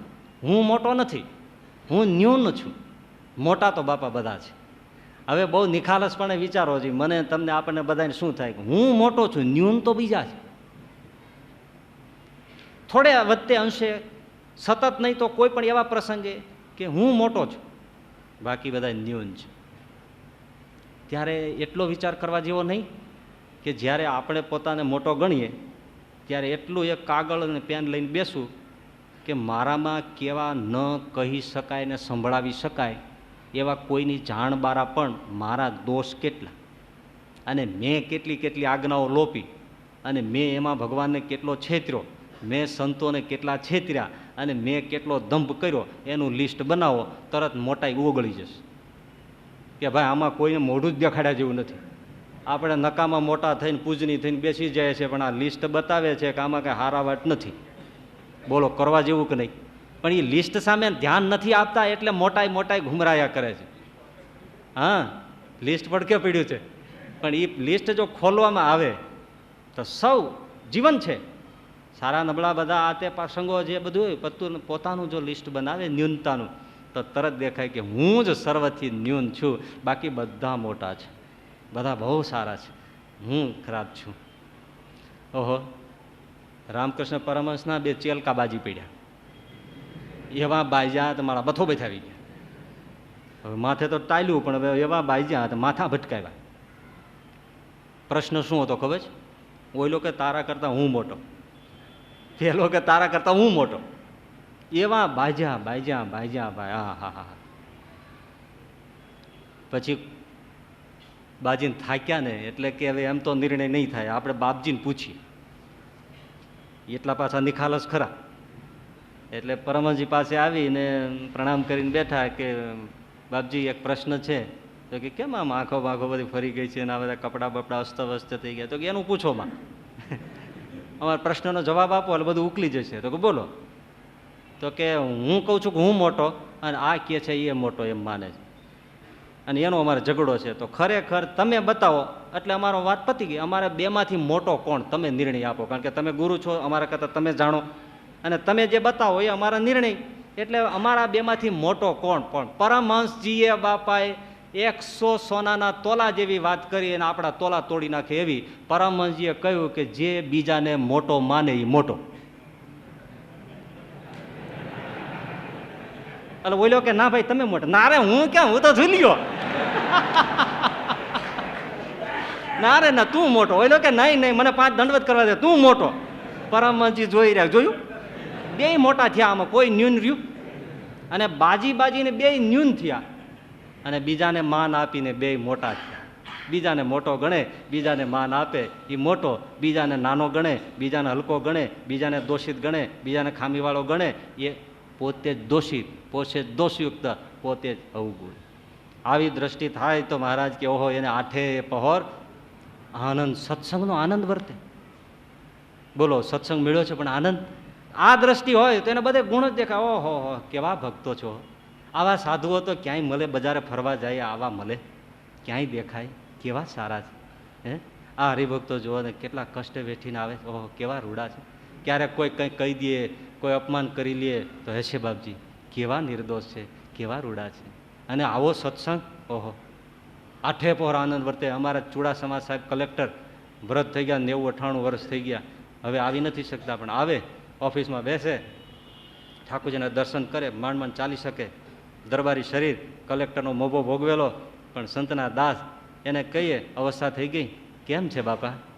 હું બોલે ખબર છે?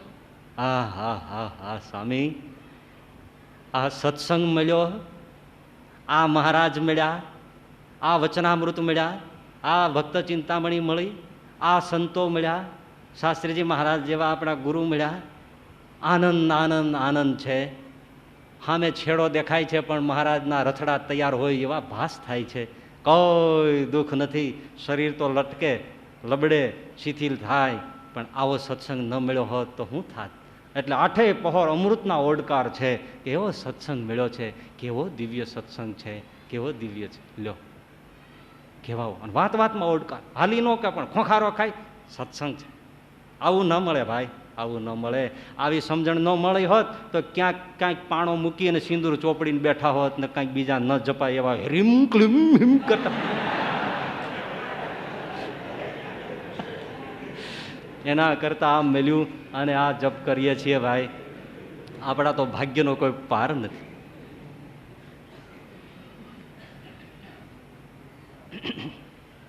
એક ઓડ બાઈને રાત્રે દેહ પડ્યો તો મહારાજ સહજાનંદ સ્વામી તેડવા આવ્યા.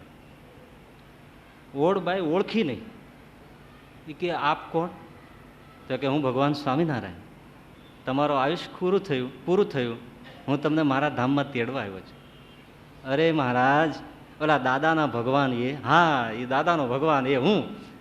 મહારાજ મેં તમારી કંઠી પહેરી નથી, મેં તમારા નિયમ ધર્મ લીધા નથી, મેં તમારી કાંઈ સેવા કરી નથી, મારા ઉપર આટલો બધો આશીર્વાદ, આટલો બધો રાજીપો કેમ? અંતકાળે મહારાજ મને આ શરીરની પીડામાંથી મુક્ત કરવા. તો મહારાજ બોલ્યા, માજી સાંભળો, આજથી 10 વર્ષ પહેલાં તમે મારા દાદાના ઓરડા તમે ઓળીપો કરી ગયા હતા. અરે રે મહારાજ, એ ઓળીપો તો મેં 8 આના લઈને કર્યો હતો, મેં ક્યાં મફત કર્યો હતો?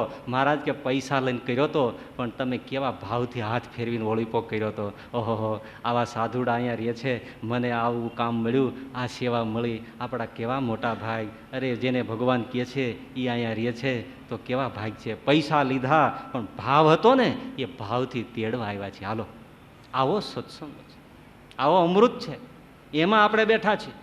દાદાના દરબારના ગોપીનાથજીના મંદિરના પાયા નખાણા સહજાનંદ સ્વામીએ આહલેખ મૂકી, પુકાર કર્યો, એક ઘોષણા કરી કે આ દાદાના દરબારમાં અમે ગોપીનાથજીનું મંદિર કરીએ છીએ, ઘોષણા કરીએ છીએ, આ ગોપીનાથજીના મંદિરના પાયામાં જે કોઈ પથ્થર નાખશે એને હું મારું ધામ આપીશ. હવે એક માજી દહીંનું દળાવા જાય, હાથમાં ડબ્બો બાજરાનો, અને એમાં ડાઘ્યો કૂતરો પાછળ પીડ્યો. માજી કે માર્યાક મરસ્યું, માર્યાક મરસ્યું, છાતી થડક કે ઉથડક, ગયા કે રહ્યા એવું મીંડું દેખાવ, ચૂધી નાખશે હમણાં ડાગ્યો. આ રે મય રે, આ કંઈથી વાહે આવ્યો કે? માજીને કાંઈ હાથ ન આવ્યું, તે રસામાંથી પાણો લઈને ભેરવીને કૂતરા વાહે જવા દીધો.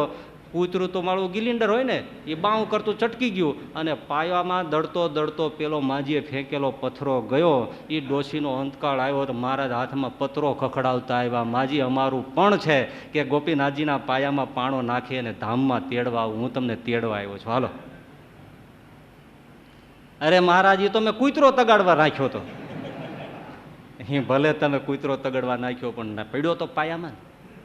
એમ આ સત્સંગમાં બાપા પાયામાં પાણા નાખીએ ને ઇમારતમાં, તો સહજાનંદ સ્વામીના તેડા તો છે, પણ આ ઇમારતમાં ફાંકા પાડવા જો પાણા મારી, બેઠા બેઠા ગાબા પાડી, તો પછી એ તેડવા આવે. કારણ પાયામાં શરત છે, દિવાલમાં ફાંડા પાડવા ક્યાંથી આવે? પાયામાં નાખો. પાયામાં જે પાણા નાખે, અને પાયાના પાણા જે થઈ ગયા એ આપણે પરમહંસો, એ નીવકી ઈંટ સમાન એ ડૂબી ગયા, પાયાના પથ્થર થઈ ગયા, અને શિખર તો આપણે બધા થયા. પણ હવે જો ગાબડા ન પાડીએ તો એવો સત્સંગ છે, એનો મહિમા સમજે ત્યારે એમ થાય કે ઓહો કેવો સત્સંગ મળ્યો છે. સેજે સેજે બે હાથમાં લાડુ છે, તમારે ક્યાં ખોટ છે? આ લોકમાં જલસા છે, ધુબાકા છે, અને પરલોક તો તૈયાર જ છે, કોઈ વાંધો નથી. એટલે ઘણા નથી કહેતા કે ભગવાન છે કે નહીં, આમ ને તેમ ને. એટલે અમે એને કહીએ કે ભાઈ ભગવાન હોય કે ન હોય, ચાલો માનો કે ન હોય, તો તમારા આ લોક કાંઈ ગ્રહસ્થોનો ખોટો છે? તમે હું બાકી રાખ્યું ભોગવવામાં? લેરાજ કર્યા છે, મરી ગયા પછી નથી કાંઈ તો નથી. અને ન હોય તો અમારે શું થાય કયો છે? એટલે તમારે તો બે હાથમાં લડ્ડુ છે, અને આવો સત્સંગમાં બેઠા છો લેરથી, હવ બેઠા છીએ. એવો મહારાજ કે સત્સંગનો મહિમા સમજાય તો આખો દિવસ આઠે પહોર તો આનંદના સાગરમાં ઝૂલતો રહે. અને મહારાજ કે એવી મોટપને પામી જાય કે એની મોટપને ભવ બ્રહ્માદિક વખાણે, દેવતાઓ વખાણે, અક્ષરાધીશ એનું સ્વાગત કરવા આવે, એવી મોટપને પામી જાય. એવો આ સત્સંગ છે. સત્સંગમાં ભલું બુરું કંઈક થતું હોય તો ત્યારે જેમ ડૉક્ટર નિદાન કરે એમ અવગુણ હોય તો જોવે ને, દર્દી ના જોવે, ડૉક્ટર જોવે. એ જો ન જોવે તો પેશન્ટ સારો કેમ થાય? એમાં સત્સંગ છે, એમાં કોઈને અવગુણ હોય, ખામી હોય તો જવાબદારીવાળા માણસો એને જોવે, તપાસે, એને કહે. એવો અર્થ એવો નથી કે બસ કોઈના દોષ હોય તો પછી ના જોવાય નહીં. જોવા, પણ સારી ભાવ, પ્યારથી જોવે, ખારથી નહીં. એનું સારું કેમ થાય? સત્સંગનું સારું કેમ થાય? એટલે ગબરગંઠ થઈ જવાનું નથી. ઓળખે છે આવું છે, મારે લેવો નથી. તમે બજારે દુકાનમાં જાઓ અને વસ્તુના ભાવતાલ પૂછો, પણ જે વસ્તુ લ્યો એના પૈસા ચૂકવવા પડે, ભાવતાલ પૂછાના થોડા ચૂકવવા પડે. એ તો જાણે, ઓળખે છે, લે નહીં. પ્યારથી કેવું ઘટે સત્સંગના રોડા માટે, પણ પોતાનો સ્વાર્થ ક્યાંય વચ્ચે આવે નહીં. એવું અમૃત જેવું મીટર મહારાજે આપ્યું કે જે વધવાનો થયો હોય તો ગુણમય દ્રષ્ટિ હોય, દાસત્વની વૃત્તિ હોય, અહમશૂન્ય વૃત્તિ હોય, અને આઠે પહોર ગુણભાવમાં ઝૂલતો હોય, સદવાસનામાં સદવૃત્તિમાં જીવતો હોય અને જો પડવાનો થયો હોય, સમજી લો વૃત્તિ ન ઓળખાય અસત છે કે સત, પણ હૈયું બળ્યા કરે છે. સંતોને જોઈને ઠરે છે? નથી ઠરતું. કોઈનો ગુણ આવે છે? નથી આવતો. તો સત્સંગમાં બેઠા છીએ તોય આપણે સત્સંગમાંથી પડવાના પગથિયાઓ ઉતરી રહ્યા છે. એટલે એમાંથી પડીને ગબડી આપણું કલ્યાણ ન બગાડીએ એવી સમજ કેળવી લઈએ. અને આવેલો મહામૂલ્ય સત્સંગ એ જેમ પેલા ભાઈ ગાડી ચૂકી ગયા એમ આપણે ગાડી ચૂકી ન જઈએ. કેટલી ઉંમર રહી, કેટલી અવસ્થા રહી, તો પોતાની દ્રષ્ટિ સુધારે એટલે અમૃતમય સત્સંગ છે એની પ્રાપ્તિ આપણને થાય. એવો સત્સંગ છે કે ભાઈ સંતો દ્રષ્ટાંત આપે છે ને કે ભાઈ વૈકુંઠમાં જવું હોય મચ્છરને તો મરી જાય તોય ન જઈ શકે, પણ ગરુડની પાંખમાં બેસી જાય તો આરામથી પહોંચી જાય. એમ અક્ષરધામમાં જવું એ તો બહુ અઘરું છે બાપા. લોઢાનો ગોળો વાયુને લેરખે પડતો મૂકી દઈએ તો ત્યાંથી અહીંયા આવતા આવતા કાનસ અડતરાથી ઘસાતા નહીં, પવનને લેરખે ઘસાતો ઘસાતો અક્ષરધામમાંથી પડતો મૂકે તો અહીંયા આવે તો ધૂળ ભેળો ધૂળ થઈ જાય. લાખમણ લોઢાનો ગોળો, એટલું છેટું, મતલબ કે એટલું અઘરું, એટલું કઠણ. પણ એ અક્ષરધામ આ સત્સંગમાં કોઈ પડ્યો રહે અને ગુણાતીતાનંદ સ્વામી કે કાંઈ ન કરે પણ આ સંતો અને ભક્તોનો ગુણ લે તો એની સેવા મારે કરાવવી એવું મારું વચન છે. સ્વામી કહ્યું ભલે કાંઈ ન કરે પણ બધાનો બેઠા બેઠા ભલે ખાય અને ગુણ લે તો એની સેવા હું કરાવું એવો મારો સ્વભાવ છે. તો વાત તો તમને ગમી હશે. આપણે સૌ એને વિચારીએ અને આપણા હાથમાં આવેલી બાજીને જીતી બાજી ગયો હારી મનવા, જીતી બાજી ગયો હારી એવું ન થાય એના માટે આને વિચારતા રહીએ. અને ભગવાન આપણને એવી બુદ્ધિની શુદ્ધિ આપે અને રોજ પ્રાર્થના કરીએ કે મહારાજ અમને કોઈનો એવો દ્રોહ અવગુણ ન આવે અને અમને અવારા વધુ ને વધુ અવગુણ સૂજે એવી કૃપા કરજો એવી પ્રાર્થના સાથે આપણે પૂરું કરીએ. સહજાનંદ સ્વામી મહારાજ.